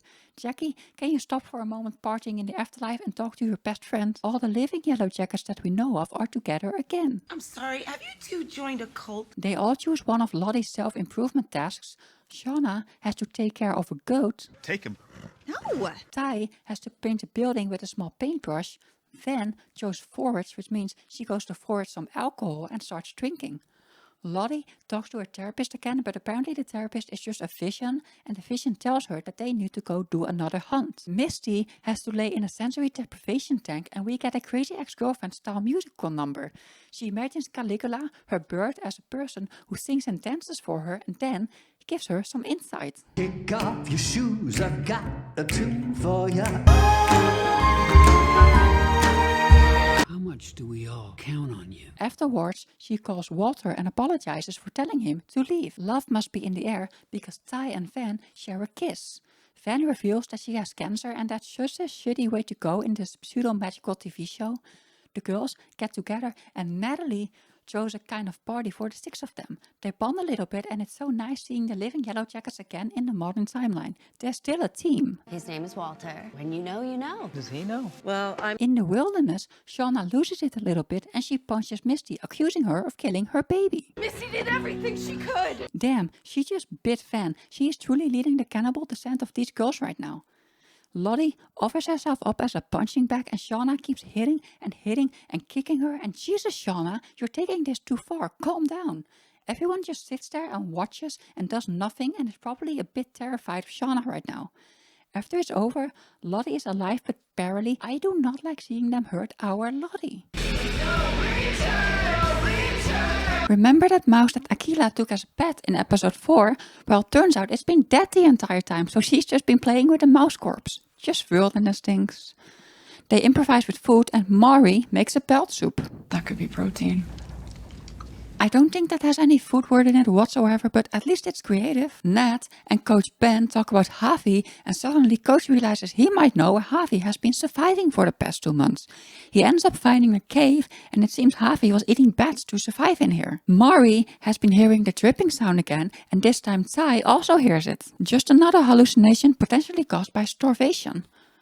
Lottie is in a pretty rough state after Shauna beat the shit out of her, but she always thinks of the group. If I die, don't waste my body. The group decides that they cannot afford to lose Lottie, so they need to think of another way to survive. In the adult timeline, the cops search Shauna's house and Creepy Cop is also there. 2 more up and you'll hit my panty drawer.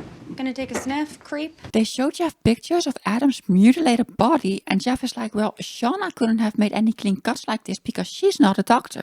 To which the cops respond, she does have certain survival skills. After they leave, Kelly wonders if she's like her mother, all messed up and a psycho, but Jeff tells her no, it's just her mother who's messed up. But she had a lot of happen to her in the wilderness, like, for example, losing Jackie. And then he tells her that she also lost her baby. Their baby. And that's not really your story to tell, Jeff, but he does it to make her sympathize with her mother, so it's a little bit understandable. The adult Yellowjackets are discussing what to do now that Adam's body has been found, and Misty reveals that she killed reporter Jessica Roberts to protect them. Misty, you are nothing if not proactive. Thank you. Misty uncovers that it was actually Jeff who blackmailed them and not Adam, and so the group is angry at Shauna for lying and for having them cover up a random murder. That if the tables were turned, like if one of your spouses turned out to be the blackmailer, that I probably would have fucking killed them. She's so real for that. Shauna would absolutely have murdered Ty's wife if she was the one who was blackmailing them. Lottie suggests that they are all being drawn here by the wilderness and that they should sacrifice one of them by drinking from 6 cups, one of them being poisoned. Shauna says no, we should do another hunt instead, like we used to do in the good old days in the wilderness. In the wilderness, they grab a deck of cards, which only has 1 queen in it, and they use it to decide the impossible. Which one of them gets eaten so that the rest can survive. One of the girls is about to have the unluckiest card draw of their entire life. Imagine if this was real, this situation would be so tense. Just dead silence and actually life in that. Please, wilderness, let it be Travis.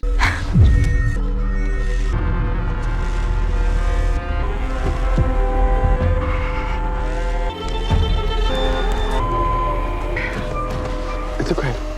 It's okay. We're okay. No, not Natalie. Why wilderness? And before you say, oh, she's alive in the future, so she'll be fine. What if she won't be? We don't even know if the adult timeline is real or not. There seems to be something supernatural going on in the show, and I wouldn't put it past them to just kill Natalie here and make us wonder what the hell is going on. Nat is absolutely brave and offers herself without a fight, and Shauna puts the pit girl necklace on her and grabs her hunting knife. You're gonna have to look me in the eye. Natalie is so much braver than the rest of us. Travis cannot stand to watch and he tackles Shauna. This man did one good thing in his life and it was right here in this moment. He then kicks Van, he hits Mari and tells Nat to make her run for it. Run! The girls run after Natalie while screaming and making animal noises, and they went from 0 to feral really quickly. But they're starving and Natalie did draw the queen, so can you blame a girl for wanting to eat Natalie? I feel the need to point out here that Mari is the first one to start making animal noises and she seems fully invested in this hunt. This becomes important next season. Natalie is running for her life from feral Yellowjackets and she runs into Harvey, who suggests that they go to the cave to hide. Come on! Harvey falls through the ice in the frozen lake and Natalie tries to save him and yells for the others to help him. Misty, the goat of this situation, has her brightest idea yet. If you save him, the others will get you. Thank you, Misty, for saving Ned's life, and now it makes sense that these two became friends in the modern timeline. They all collectively decide to let Harvey drown in the ice water in what I can only describe as a moment of feminism. They really should be eating all the men, am I right? In one way, this is a slight cop-out by the writers because they didn't have to actually kill someone to survive, but we already saw them hunt Natalie, so they did cross an ethical barrier and are on their way to losing their humanity even further. Van gives this important line: The wilderness chose! The wilderness did in fact choose, and this will not be the last time that it chooses. Our girls now have some food for a while, so this was a productive day for them. Season finale time. Travis is delighted to see Natalie still alive, but he quickly turns sour once he sees the girls follow with Harvey's dead body. Ned says to him, the wilderness chose, and now he's crying because his little brother is dead. Even I feel kind of bad for him right now. He's lost everything since the plane crash. Misty tells the good news to Lottie, and she is actually taken aback by how things have turned out. We drew cards, and whoever got the queen, Alfie died, so Misty, it's okay. I didn't want this. How could you let them? How could I? You started this. It's Shauna's job to prepare Harvey for dinner, and this will be the first time that she cuts up a human being. I sure hope that they know how to cook human flesh because remember Jackie was cooked by the wilderness. Coach Ben sees Harvey's dead body being prepared by Shauna and he is disgusted. Remember, he did not eat Jackie, so he is not a cannibal just yet. He invites Natalie to stay with him in the cave, but she declines and so he will go to the cave alone. Adult Lottie prepares for the hunt while the other Yellowjackets are figuring out what to do with her. They decide to pretend like the hunt is actually happening, but they secretly try to have her committed again. We all know what she went through out there because we all went through it too. Yeah, except we got over it. She thinks it's talking to her again. Have you all forgotten where that leads? The girls help Lottie prepare for the hunt at night by making masks and preparing the deck and the Queen of Hearts with no eyes. Ty and Van secretly call off the team that was coming to have her committed, so Natalie and Shauna don't know that this hunt is happening for real. Kelly and Jeff go towards the cult. Do you Google yourself a lot? They're followed by Kevin and the creepy cop. Even Walter has arrived at the cult. This means everyone in the modern timeline except for Caligula is at the cult. Kevin runs into Walter at the compound and Walter offers him a cup of hot chocolate. Jeff sees this interaction, he goes up to Kevin and he falsely confesses to the murder of Adam. I did it. I killed Adam Mark. I did it to protect our family. Surprisingly fast acting. That was a beautiful false confession. I could see it came out of real love. Walter kills Kevin and Jeff, who is now an accomplice, helps move the body. Then they call Creepy Cop using Kevin's cell phone and lure him to his car, where Walter just walks up, takes Creepy Cop's gun and shoots Kevin 3 times. Jesus, Walter, you couldn't shoot Mr. Creepy Cop instead? Fuck! No! Who the fuck are you? He tells the creepy cop that he set up Kevin to take the fall for Adam's murder and also for reporter Jessica's murder. And creepy cop can either go along with it or he can go down for those murders himself. Looks like Walter fixed this messy situation that Shauna created. Thank you, Walter. The meat is prepared and Travis takes a bite out of Harvey's heart, I assume to show his love or something. They all eat Harvey and they are no longer starving. So this is their second cannibalism done. While the girls sit around a fire, a Van tells them a cool story and Lottie chimes in, saying that she was chosen by the wilderness because she knew how to listen.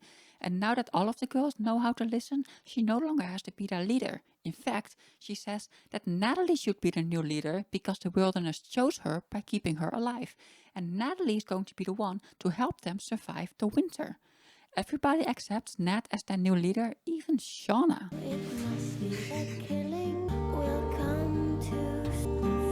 They all go to sleep with their full bellies except for Shauna, who scribbles a bit in her diary and she sees smoke and realizes that the cabin is on fire. She warns everyone by waking them up, and they grab everything that they can from the cabin, bust down the door and get everyone to safety. Did Coach Ben just try to murder all of them, or was this just a freak accident? The adult Yellowjackets gather around a fire and Van prepares a deck of cards, but Shauna doesn't quite trust this and wants to shuffle the deck some more in case Van messed with the draw. This is happening. The hunt is happening. Thaisa, are you refusing the draw? Do you know what happens if you do?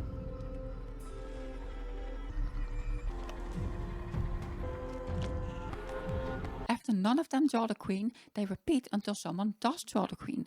This goes on for quite a while, and I heard that the actresses just stood around the fire throwing in cards for multiple days to film this.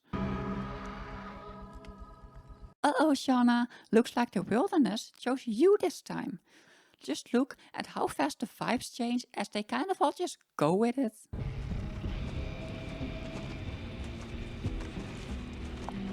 We're not really doing this, are we? Shauna gets scared and freaks out and makes a run for it, while the other Yellowjackets are following her, making animal noises and howling. Kelly has a gun and she shoots Lottie to save her mom's life. And Shauna wants Kelly to calm down and stop shooting more of her friends. Quite a messed up situation this is. Ty reveals that there is no psych team coming to pick up Lottie. It was in you. You were always its favorite. Why can't you ever stop? Don't move! Lisa shows up with a shotgun, and where are all these girls with guns suddenly coming from? Natalie tries to calm her down, but she gets agitated, and so Misty grabs a syringe full of fentanyl and leaps at Lisa. But Natalie jumps in front of a new friend to save her, and she gets injected instead. No, Natalie. That's supremely awkward for Misty. She killed her best friend twice this season. Natalie sees a vision of herself in an airplane, and no, it's not the Yellowjackets crash airplane, it's another metaphorical airplane. Here, she sees Harvey, she sees her younger self, and she sees younger Lottie. Presumably, this airplane takes her to the afterlife. There's nothing to be afraid of, you know? No, I'm not supposed to be here. We both know that's not true. This is exactly where we belong. We've been here for years. Natalie, just let it in. I'm sorry. This is sad. Not like this, Natalie. I can't believe the writers would take adult Natalie from us. Shauna and Misty might have been more fun to watch, but adult Natalie was probably the most complex character on the show, and I'm really sad to see her go. I really hope we get to see her again in the series finale or something, in the afterlife maybe. In the end, the wilderness chose Natalie to die in this hunt. We gave it what it wanted, you'll see. Season 2 is over, and wow, what a season that it was. 2 acts of cannibalism, the hunt of Natalie, which was just crazy, Shauna's baby dying, and just all of the trauma-inducing things that all of these characters had to go through. Winter is rough. It makes sense that everyone gravitates towards Lottie this season because she provides some sense of hope and reason that the others just desperately need in such a horrible situation. Now they have to survive the rest of winter without the safety and security of the cabin because it burned down, so we'll have to see if Natalie can lead them to survival next season. Alright, Yellowjacket, take a deep breath, drink some more water, like and subscribe, or just curse at the wilderness. Whatever you need to do to get your energy back, because this deep dive recap is not over yet. If anyone's still watching, it's time for season 3. The season opens with Mari running through the woods and she's being chased by animal noises. There's no snow and it looks to be spring or even summer out here. Shauna tackles Mari and Mari screams, "Get off me, gay wad!" So she knows that Shauna is fruity. Get off me, you one! Damn, Shauna already biting people 3 minutes into the season 3 opener? Natural cannibal. They're playing a game and Mari seems to be the decoy. It's fucking quickly! Mari's team wins and they all go buzz, buzz, buzz. At least the girls are all alive and cheery. They seem to have made some sort of camp using architecture books that I assume came from the cabin. Some cool looking huts though, if you ask me. Akilah is raising a bunch of animals like goats, bunnies and ducks. There are 3 graves around here, one for Jackie, one for Javi and one for the baby. It's summer solstice and they're holding a little festival where Van tells a bunch of cool stories about the Yellowjackets, and the losers of the game that they play today have to be their servants. All around good vibes, except for... God, I fucking hate them. My best friend is dead. My baby is dead, and then I had to put his corpse out in the cold. Shauna is entering her villain arc and I'm all for it. We learn that the girls fed the cabin fire for 12 days and 12 nights to keep it going so that they could stay warm. And they all believe that Coach Ben set the fire. 2 background characters get promoted to regulars this season. Both of them were also in the previous season, but they had almost no lines. Jen is trained by Nat to be the new hunter, while Natalie is out leading the Yellowjackets. And Melissa is Shauna's new best friend. Could one of you bottle us some berry wine over here? Can't believe we didn't eat that bitch first. Wait, do you actually have a personality? In the adult timeline, it's time for Natalie's funeral, and Misty doesn't show up because she's depressed. She does, however, have time to go to Natalie's storage unit to make sure that Natalie's important belongings do not get lost. And she puts on Natalie's leather jacket to feel closer to her, and me too, girl, she was taken too soon from us. She goes to a bar and then she roleplays Natalie a bit. I've lit dicks on fire.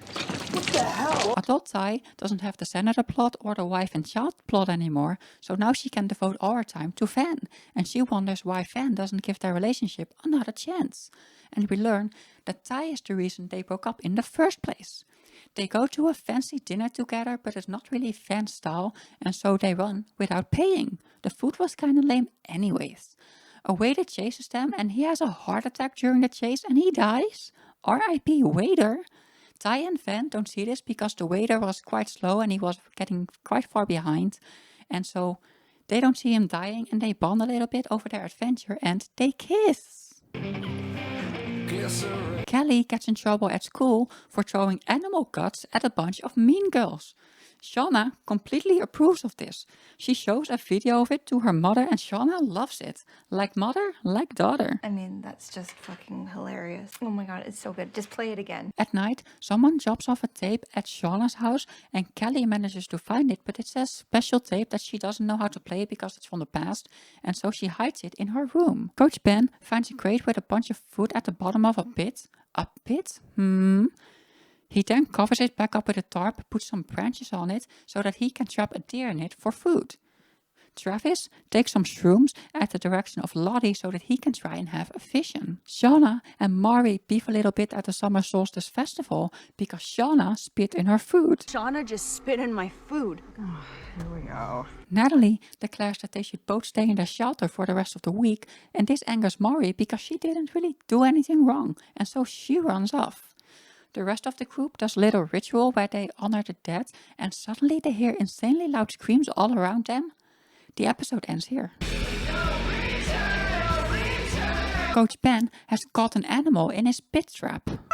Whoa, hey! Hey! God damn it, Mari, knock it off! Mari has become a pit girl. Her leg is dislocated and Coach Ben coaches her through fixing it. I never believe you burned down the cabin. What are you talking about? The cabin burned down? Honestly, I've been staying as far away from all of you as humanly possible. This seems pretty earnest. Maybe it really was just a freak accident. He helps her out of the pit, but before she knows what's happening, he ties her up and takes her back to his man cave. He can't have her telling everybody that he's still alive because they would eat him. Together, these two have 2 functioning legs, and when they get to his cave, he brings her hot chocolate that he got from the crate. Shauna takes her baby from the grave and buries him somewhere only she knows about. She keeps going there, and Melissa eventually follows her, so Shauna puts a knife to her throat because this place was supposed to be only for her baby and herself. Then Melissa kisses her, and they have a makeout session while Shauna still has the knife to Melissa's throat. So now we have another lesbian cannibal, and we also have confirmation that Shauna is in fact into women. Lottie feeds Travis some more shrooms to become more in tune with the wilderness, and afterwards he says that the wilderness wants Akilahs to be the new messenger, not him, and that's why all the animals trust her. Adult Lottie shows up at Shauna's house and says that she has nowhere to go. Against their better instinct, they let her stay the night. Jeff has a big contract up for grabs and he is going to a dinner together with Shauna. And so they call Misty to babysit Lottie and Kelly for the night. These friends of yours, I can't help but observe that they only come around when they need something from you. And are conspicuously absent when you need them. There's a plotline this season where Walter tries to convince Misty that the girls are just using her and don't actually care about her. And he's not entirely wrong, Ned was the one who cared about her, but also it seems that they will have Shauna be really mean to Misty this entire season just to drive this point home, and I really don't like this writing decision. It feels too forced. Adult Ty and Van are being all kissy, and Van steps onto a piece of glass. She goes to the doctor, while Ty goes back to the restaurant to apologize. She learns that the waiter died of heart attack and runs out again without paying, and I thought it would be really funny if someone ran after her again and then died again, but unfortunately the writers didn't do that. Kelly hatches a plan to extract information from Lottie by getting everybody drunk. What is it you're afraid of exactly? My mom? To be fair, we're all afraid of your mom. She drugs Misty and spends the night talking to Lottie about what they were doing, and Lottie is still being quite vague about the wilderness, but she does tell Kelly that they were cannibals. Mari tries to bond with her captor and even tries to flirt with him. Maybe we could, warm each other up. Mari, I'm gay, but you know something? She grabs a can of anti-bear spray from Coach Ben's hip and sprays him in the eyes. He manages to grab it and sprays her in the eyes as well, so now they're both suffering and on the ground. Good job, Mari. Really good job. They have a small heart-to-heart and eventually Coach lets her go. Big mistake, Coach. Big mistake. Adult Van goes to the doctor who tells her that her cancer has stopped growing. Is this the reward that Lottie was talking about, or is this the reward for the waiter dying? Either way, Ty practically jumps in joy. The waiter was a sacrifice and just give in to the possibility. They watch some VHS tapes and they see a commercial featuring a man with no eyes. They go to investigate the location that it was shot at and they find a wolf eating a bunny. And this convinces Van that they need to do more sacrifice. But what more sacrifice does the wilderness want? It already got Natalie. Kelly and Lottie hang out at the mall and Lottie teaches her how to shoplift. Misty tries to hang out with Shauna and make her new bestie, but it's not working out because Shauna's being really rude to her. She just really misses Natalie, okay? The brakes on Shauna's car also don't work and they drive into a bunch of children. The writers make Shauna get mad at Misty for this and I don't like it. But you are the worst friend, not the best. And you are not what I deserve. At Shauna's house, they play the song Make Your Own Kind of Music and I'm instantly back to season 2 of Lost. Shauna realizes that Kelly is wearing the pit girl necklace, aka Jackie's necklace, and she completely loses it at Lottie. Mom! Get the fuck out of my house! In the wilderness, Mari arrives at the camp and tells people that Coach Ben held her captive. Shauna leads a witch hunt against Coach Ben before he can find new shelter, so they go to his man cave and they split up. Van, Akilah and Shauna find a bunch of cave drawings and their candles start flickering, just lighting up the air. Uh-oh, it sounds like there may be gas here. I hope this cave doesn't explode. Luckily it doesn't, but the girls pass out from presumably a lack of breathable air, and they get afterlife visions together. Akilah talks to a llama and sinks into the ground. Van sits in the cabin but almost burns to death. Shauna swims in a lake and her child is nearby, but she gets dragged underwater. After this, they get a shared hallucination, shared vision thing, and they are in a classroom and Jackie is here. Are you in my dream or am I in one of yours? There's only one dream. In this vision, Lottie writes on the board, of all the ways to lose someone, death is the kindest, which feels like a message to the viewers about Natalie. The no-eyed man is here, and also our goat, Jackie. She's been dead for over a season, but she keeps coming back in visions, and I absolutely love that they keep getting her actress back. Jackie is haunting the narrative of Yellowjackets, and I'm all for it. She attacks Shauna and laughs as she's suffering. Lottie says to Akilah that she needs to help them or they will all die. Coach Ben rescues the girls from their gas-induced visions and drags them towards safety. Natalie pulls a gun on him and brings him back to camp so that he can face justice. This episode is called 12 Angry Girls and One Drunk Travis, but Travis isn't really drunk in this episode, or at least not noticeably so.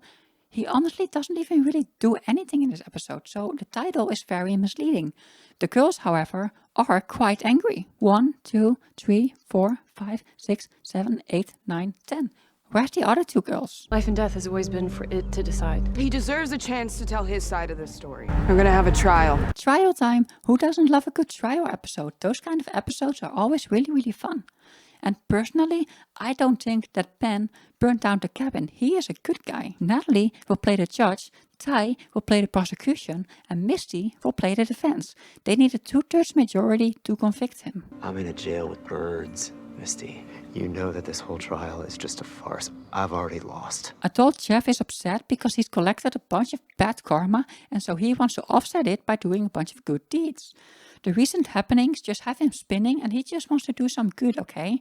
So he gives away a bunch of his stuff, and then together with Shauna, he goes to do some volunteering work, which happens to be at Misty's place of work. Jeff helps with the bingo and is absolutely crushing it. The old ladies love him. Shauna prepares their food and gets locked into the meat freezer. And here she has a vision of Jackie, just like when she was talking to Jackie in the meat shed in the wilderness. I'm the most interesting thing about you. That's not true. Oh, it is true. Randy, Jeff's best friend, eventually lets Shauna out of the freezer, and she goes all the way to New York to adopt a cat so that they can give it to a family whose cat is missing, and they can pretend that this is their missing cat. Okay, Shauna, I'm sure that's karma in some way. Adult Ty and Van decide that they could potentially heal Van by letting the wilderness choose a sacrifice. So they drop a Queen of Hearts card in the middle of the street and wait till someone takes it with them. Eventually, a man picks it up and they follow him to his house, which just happens to be unlocked. But Van realizes that she cannot go through with it. She doesn't want to kill someone just to survive longer. She doesn't want to live that way. And so they don't go through with it, and instead Ty takes her to Central Park, buys her a pretzel and gives her a carriage ride, which is what Van has always wanted. How very cute of you, Ty. All rise. The people versus Benjamin Scott on charges of arson and multiple counts of attempted murder. The Honorable Judge Natalie presiding. The trial starts and the people call Mari Ibarra to the stand. People would like to call Mari Ibarra to the stand. Oh, shit. I love this reaction. I love that line. They swear her in, and Lottie tries to do some wilderness version of swearing her in, and it's amazing. Repeat after me. I vow by the wilderness to honor its virtue with my own. What it asks, I will answer. What it says, I will listen. What it needs. She swears to tell the truth. I wish Nat hadn't interrupted her because Lottie was cooking insanely hard there. Ty gets Mari to say that it was all traumatic and that the coach didn't let her go because otherwise the girls would get payback. Payback for what? Misty gets Mari to say that the coach saved her from the pit because he didn't want her to die. A better witness for Misty, I would say. The next witness is Shauna Shipman. Misty attempts to paint her as an alternative suspect to who might have started the fire.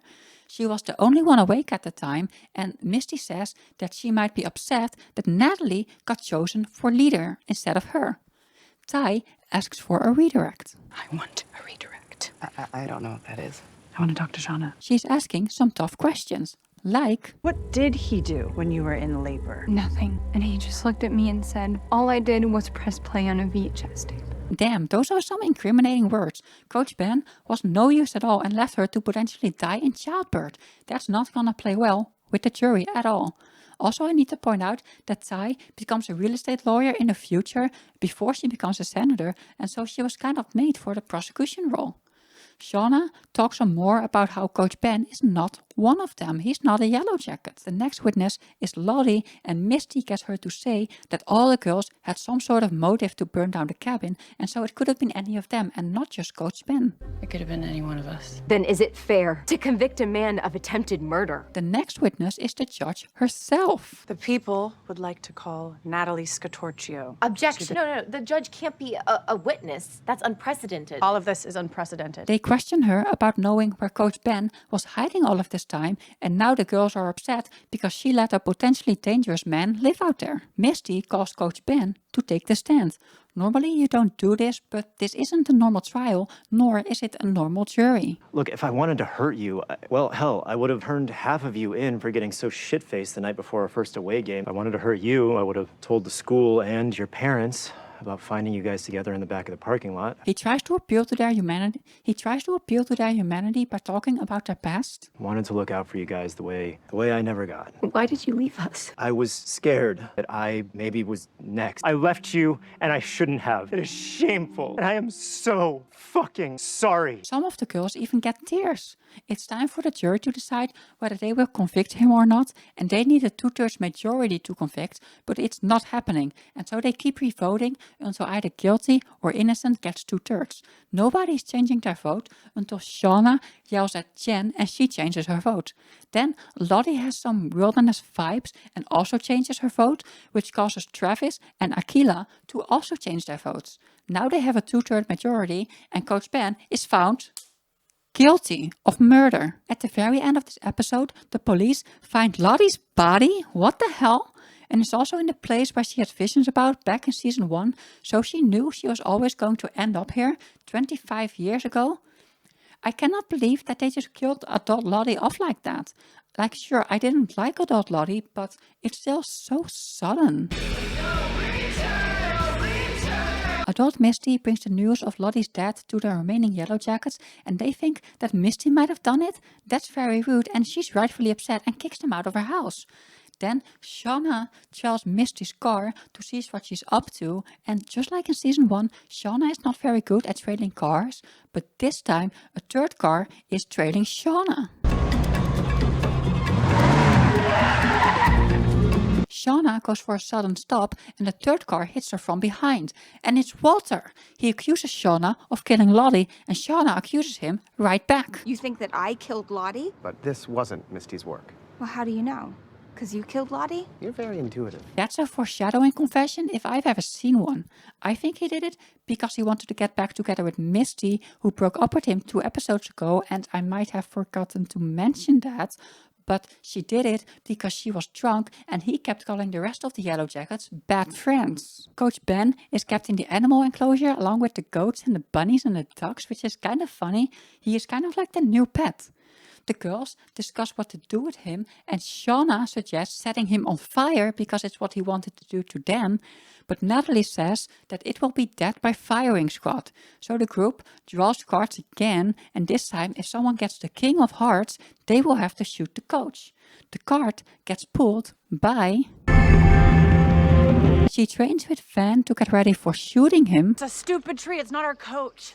I think it looks just like him. Ty is getting doubts about killing him because it's suddenly starting to get very, very real, and so Van suggests that they could summon Evil Ty and Evil Ty could shoot him instead.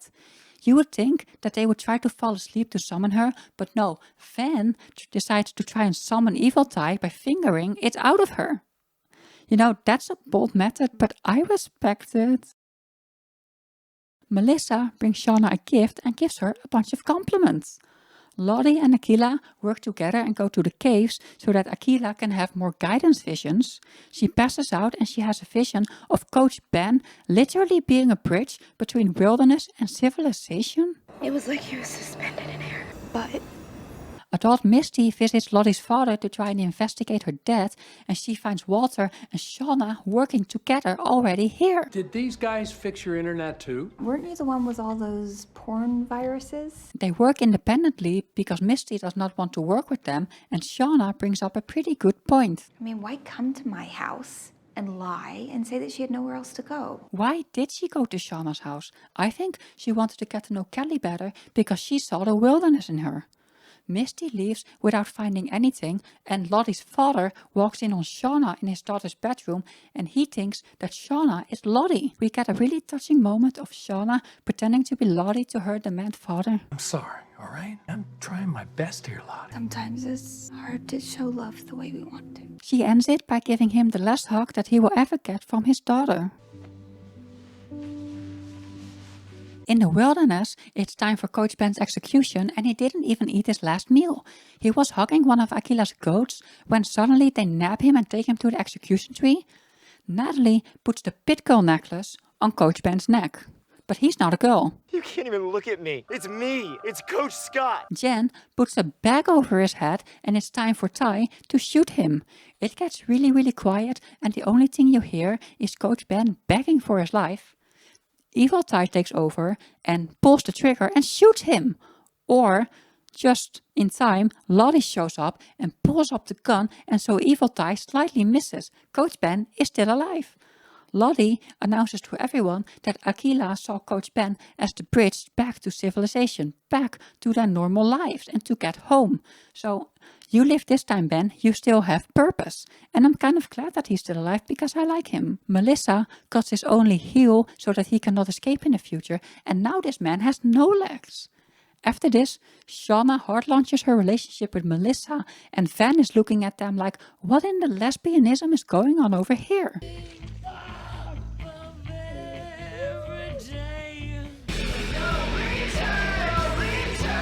Shauna shares the news of Lottie's death to her husband and daughter, and in response, Kelly shares the audio tape that she took back in episode 1 of this season. They take a trip to a hotel room because Shauna is convinced that someone is after her because of the freezer incident, the brakes incident, and now Lottie dying. She calls Van, who is quite knowledgeable about tapes and stuff, and asks if she has a device that can play this weird special tape. Van seems a bit spooked afterwards about the type of people that use a tape like this. So they go to meet with Shauna and they play the tape. It's an unknown woman talking and we hear a bunch of screams. It means absolutely nothing to me, but the girls seem quite spooked by its existence. Kelly secretly recorded this conversation and Shauna finds out. Shauna then deletes it from her phone, but she's too stupid to understand that it will just go to the recycling bin and Kelly can just undelete it. Damn it, Shauna, use your brain. Misty does some more investigating and she finds out that Lottie met up with Lisa before she died and she gave her $50,000 in cash. Listen to me, you little punk. We had a bond you can't even begin to understand. She also finds out that Ty met up with Lottie the day that Lottie died. She then sends a bunch of DNA samples she got from the morgue from under Lottie's fingernails towards Walter and asks if he can figure something out. Coach Ben becomes depressed because he's literally sitting amongst the livestock that's just waiting to be slaughtered so that the Yellowjackets can survive the winter. He doesn't like his new existence and decides that his life is just not worth anything, and now he wants to die. He asks Natalie to do it, but she refuses, and he keeps asking every day while Natalie brings him his food. You sentenced me to death. Now you need to keep that promise. He decides to go on a hunger strike to try and die from starvation. Van and Ty joke about Melissa just being a replacement for Jackie. Do you think Mel has to wear Jackie's clothes when they make out? She definitely makes Mel call her shipman. If the resident lesbians say that Shauna was in love with Jackie, then it's canon. The team finds out that Coach Ben is hunger striking and they decide to force feed him in a pretty gruesome way. Poor Ben. Natalie can't handle it anymore and she decides to put him out of his misery. With his permission, of course. R.I.P. Coach Ben. You will be missed. At least now you can have fun in the afterlife together with Paul. So it looks like the bridge to their home is now dead thanks to Natalie, and the girls are quite upset. Shauna used this as an opportunity to grab power, and surprisingly, Lottie supports her. Shauna will lead us. Take a moment to try and guess Shauna's first act as leader of the group. Really think about it. Have you got something? If you guessed cannibalism, you would be right. Classic Shauna. It's time for the Yellowjackets to eat Coach Ben. It would be disrespectful to him and to the wilderness if they don't make full use of him. Natalie's punishment will be that she has to prepare the feast and thus prepare Ben's body. This is fun because back in season 1 in the adult timeline, Natalie offered to help dismember Adam's body, which we now know she did because she has experience in this regard. That evening, the girls have another feast and eat Coach Ben. This is their third act of cannibalism, and this time it's not even to survive. Now that's a descent in morals. Lottie decides to do Lottie things.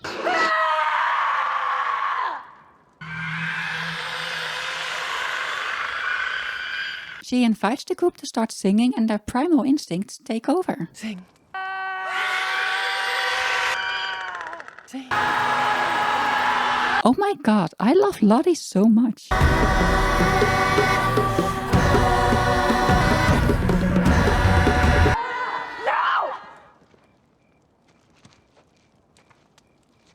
Hello. Others. New people show up and Lottie is not happy. This is the most unfortunate timing for them because they had just killed Coach Ben and kept his decapitated head around, and now they're dancing and screaming around a fire. What a first impression to whomever these people are. And to think that if Natalie had waited just one more day to kill Coach Ben, then these people would have arrived with Ben alive and this could have been their bridge home. What an ending. I just love the dancing and screaming around the fire. We learn that the people who arrive at the camp are frog scientists named Hannah and Edwin, and they study frogs that make loud screaming noises when they mate. They are accompanied by a wilderness guide named Kodiak, who is played by Joel McHale. What the heck is he doing in this show? The heart wants what it wants. We get a couple scenes showing what they were doing before arriving at the camp, and they are mostly recording frog sounds and being in a love triangle. They also have a satellite phone with them, and it gets broken, so that's really sad for the team. At night, these people smell a barbecue, and that's of course Coach Ben's body, and against the advice of their wilderness guide Kodiak, they go check it out. We find out that the tape that was delivered to Shauna's doorstep is a recording of this very moment made by Hannah, the frog scientist. Hello. What the fuck? We're going home. He died of natural causes. Edwin recognizes them as the Yellowjackets, and they... You all are, oh my god. They don't belong. Run! Yes, Lottie, kill the frog people. They don't belong. The wilderness doesn't want them here. I fully support you, and apparently so does Shauna. Lottie then eats this man's brain while Hannah and Kodiak make a run for it. Kodiak shoots Melissa with an arrow, and Shauna yells at Mari, "If she dies, you die." Which is so cute. She cares about Melissa. Aww. The girls have another hunt and go for the chase while screaming their usual animal noises to scare these poor frog people. Clean this up!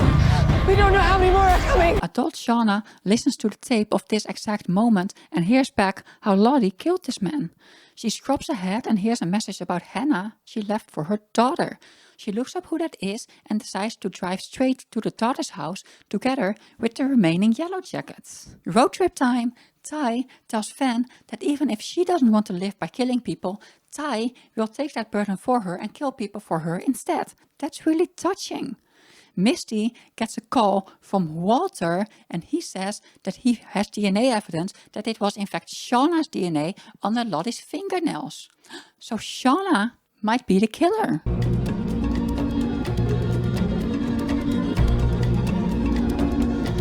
Before they can resolve this, Van pukes out a bunch of blood and the rest of the Yellowjackets learn that she has cancer. What is your problem? And you're just sitting out here accusing me of murdering one of our oldest friends? Shauna then drives off on her own. Whoops, I forgot to put Lottie in the afterlife. Back in the wilderness, Hannah splits off from crossbow-wielding Kodiak because... I don't know why she splits up. Maybe she's stupid. Stick with me or you're on your own! Ty and Van find their camp, and aside from ruining their science experiment by releasing one of the frogs, they find the satellite phone, but it's broken. Van thinks that she might be able to fix the satellite phone, but it's going to take some time. Misty cooks up a plan to catch Kodiak by using gunfire to direct him towards a cliff. It works well enough, even though Misty almost catches an arrow to the head, and then she drops her glasses. And this is the first time I realized how lucky Misty is that she still has working glasses a year into this wilderness vacation. Hannah surrenders to Natalie and Shauna and they bring her back to the camp. Hi, I'm Hannah. Jackie is back and she's here to haunt Shauna in another dream. Is this really what my life is gonna look like? How am I supposed to know? I'm dead. You killed me. Adult Shauna wakes up and enters the house of Hannah's daughter. She has a knife and hides in the closet, which she tends to do. And we see a blonde woman with a very suspicious scar. You have no idea whose house you just walked into. Actually, I'm pretty sure I do, Melissa. Melissa's alive! Welcome home, new Yellowjacket. Shauna seems a bit surprised by this and they both have knives and they don't seem like the lovers that they were back in the wilderness. After they got rescued, she apparently faked her death, but we don't learn exactly when this was, whether this was after a year or after 10 years. Are you still in love with me? Honestly, I never was. And you scared the absolute fucking shit out of me. Turns out she married Hannah's daughter, which is kind of messed up because she is dead and presumably killed and maybe eaten by the Yellowjackets, which, you know, tends to happen in the wilderness. So that's kind of messed up to then marry her daughter.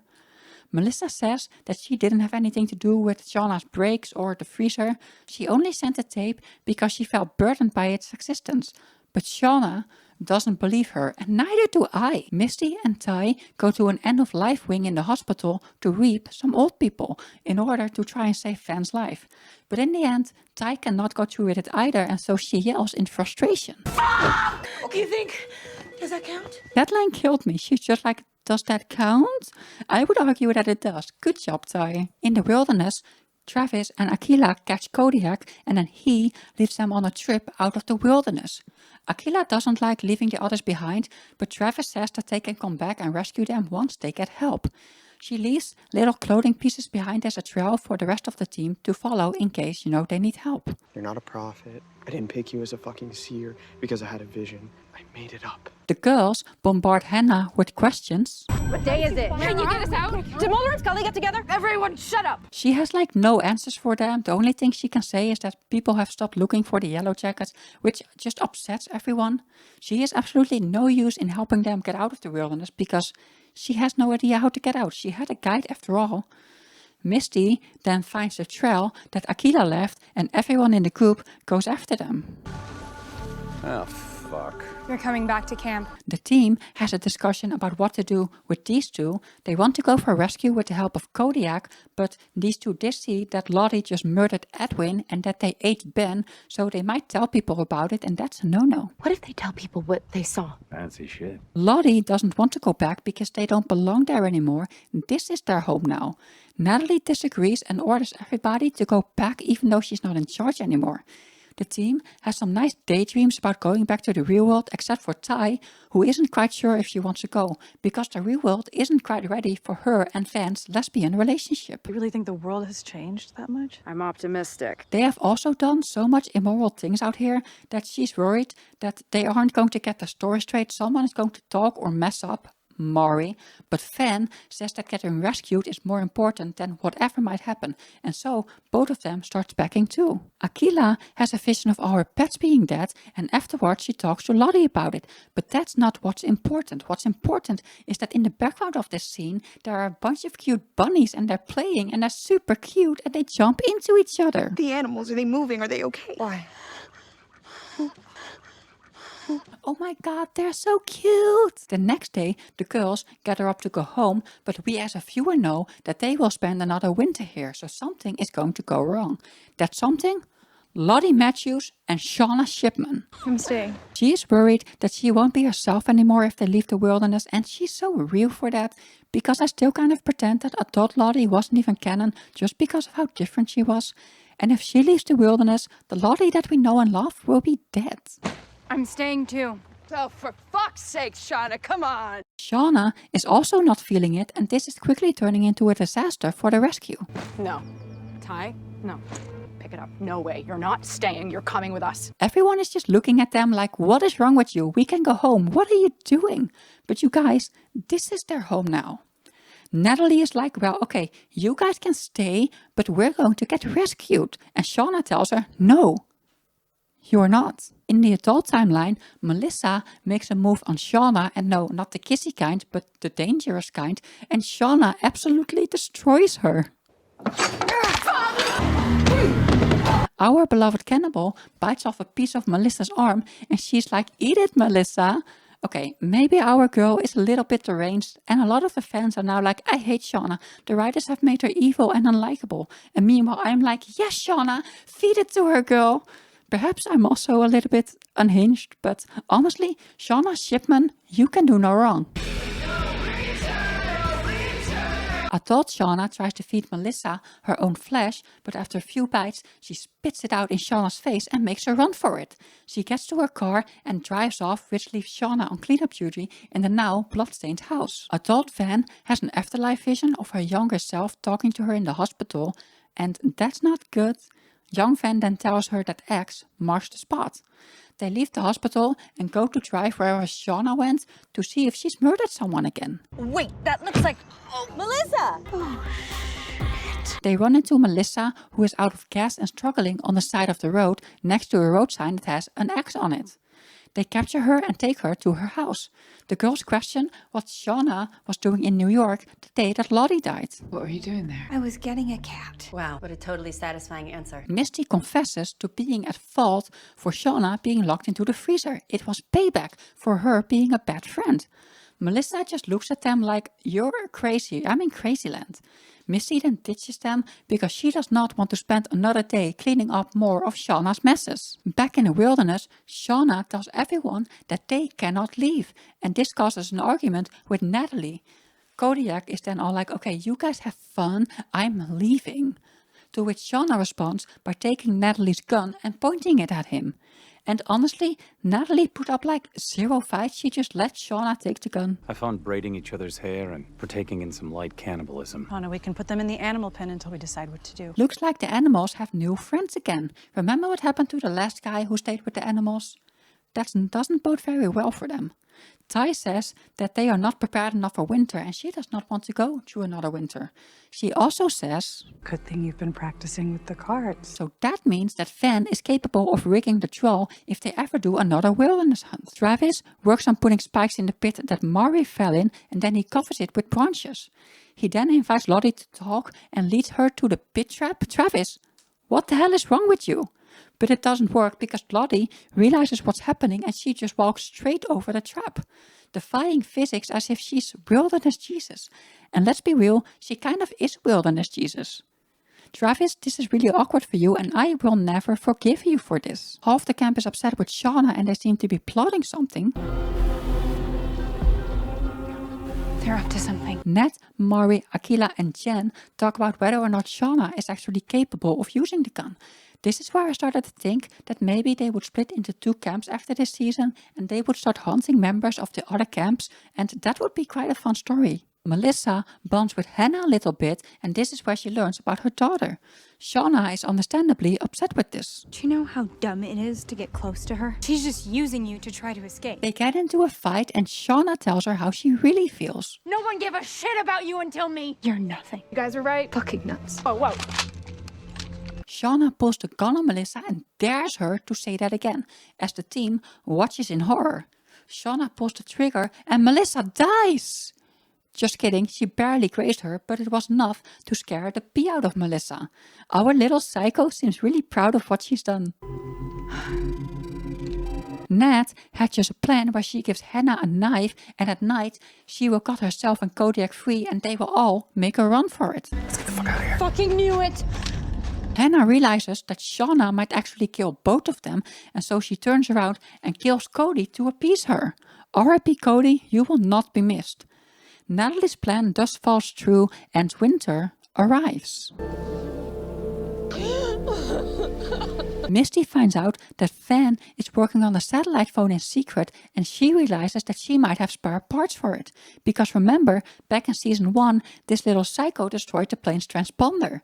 She then goes to it and Natalie follows her to the transponder. The adults tie up Melissa and they confer about what to do with her. This is kind of like Adam. This happened before and there was a body? Melissa sits down near the fireplace and she pulls a lever without people seeing.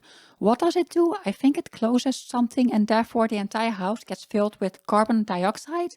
I don't know, but what I do know is that if it's this easy for a random child to pull a singular lever and poison everybody in the house, then maybe that's a design flaw. A bit later, Van walks into the house and finds Ty and Shauna unconscious. She drags them both out like the hero that she is and she decides to kill Melissa as a sacrifice so that she might survive her cancer.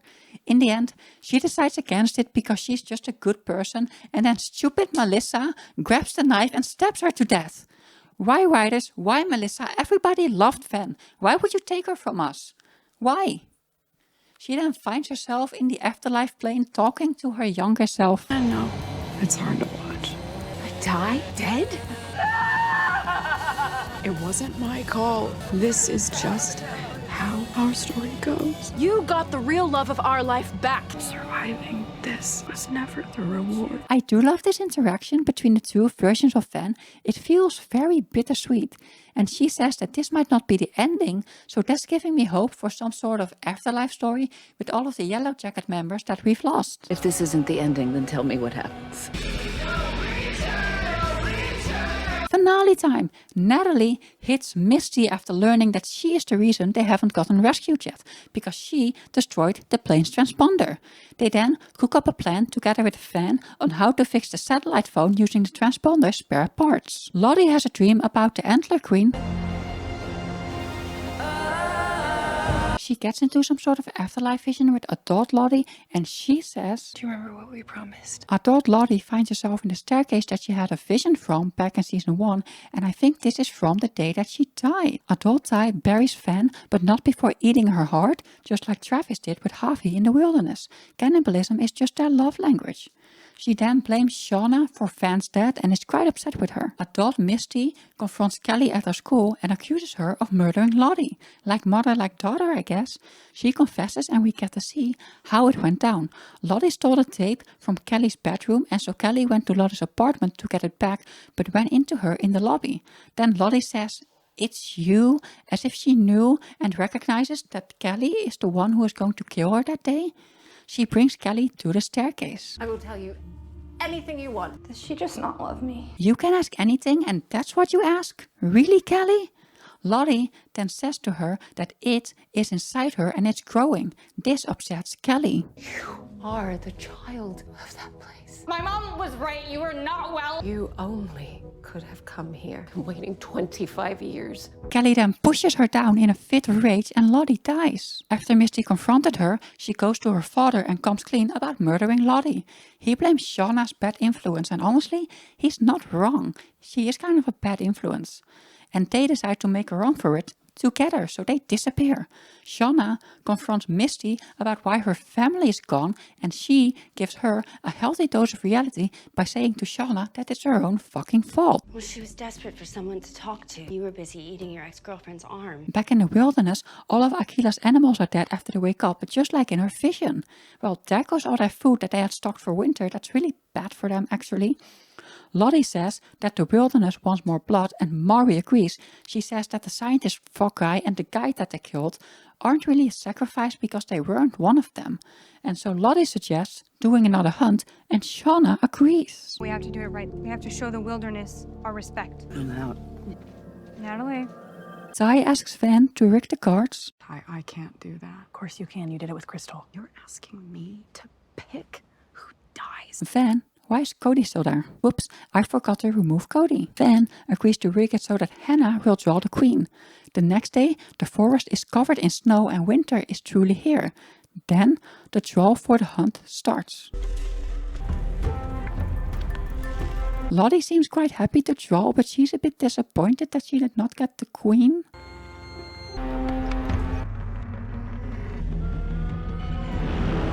Shauna messes with the order and now Mari gets the queen. She starts counting. 1, 2. If it was just Shauna counting, this hunt might end right here just because people could refuse to partake.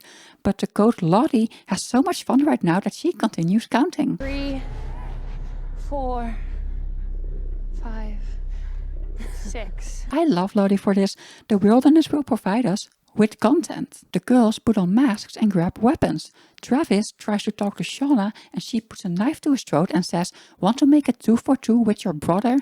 Yes, please. Kill and eat Travis. That's the only thing I've ever wanted." Don't you ever wonder whose reality we're in? Like, I'm pretty sure that some of my thoughts are Javi's thoughts. My favorite thoughts are Jackie's. The slumber party makeouts. Did he just say that his favorite thoughts are Jackie's? The slumber party makeouts? There's no boys allowed on slumber parties. I knew that these two were fruity. Jackie Shauna is officially canon. The hunt commences and Mari is running for her life.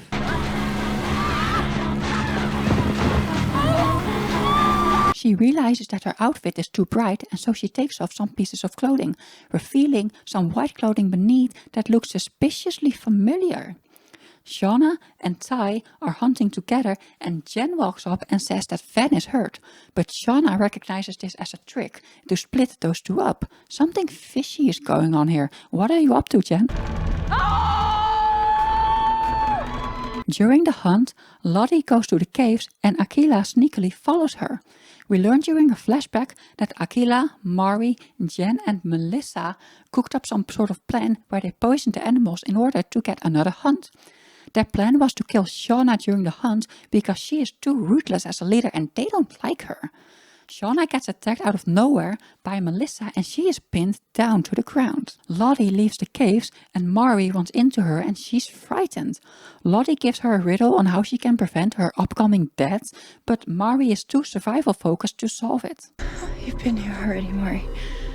You could let it be different. Oh my God, fuck off! She makes a run for it and we get a sequence that is almost exactly the same as the opening of the show back in season 1.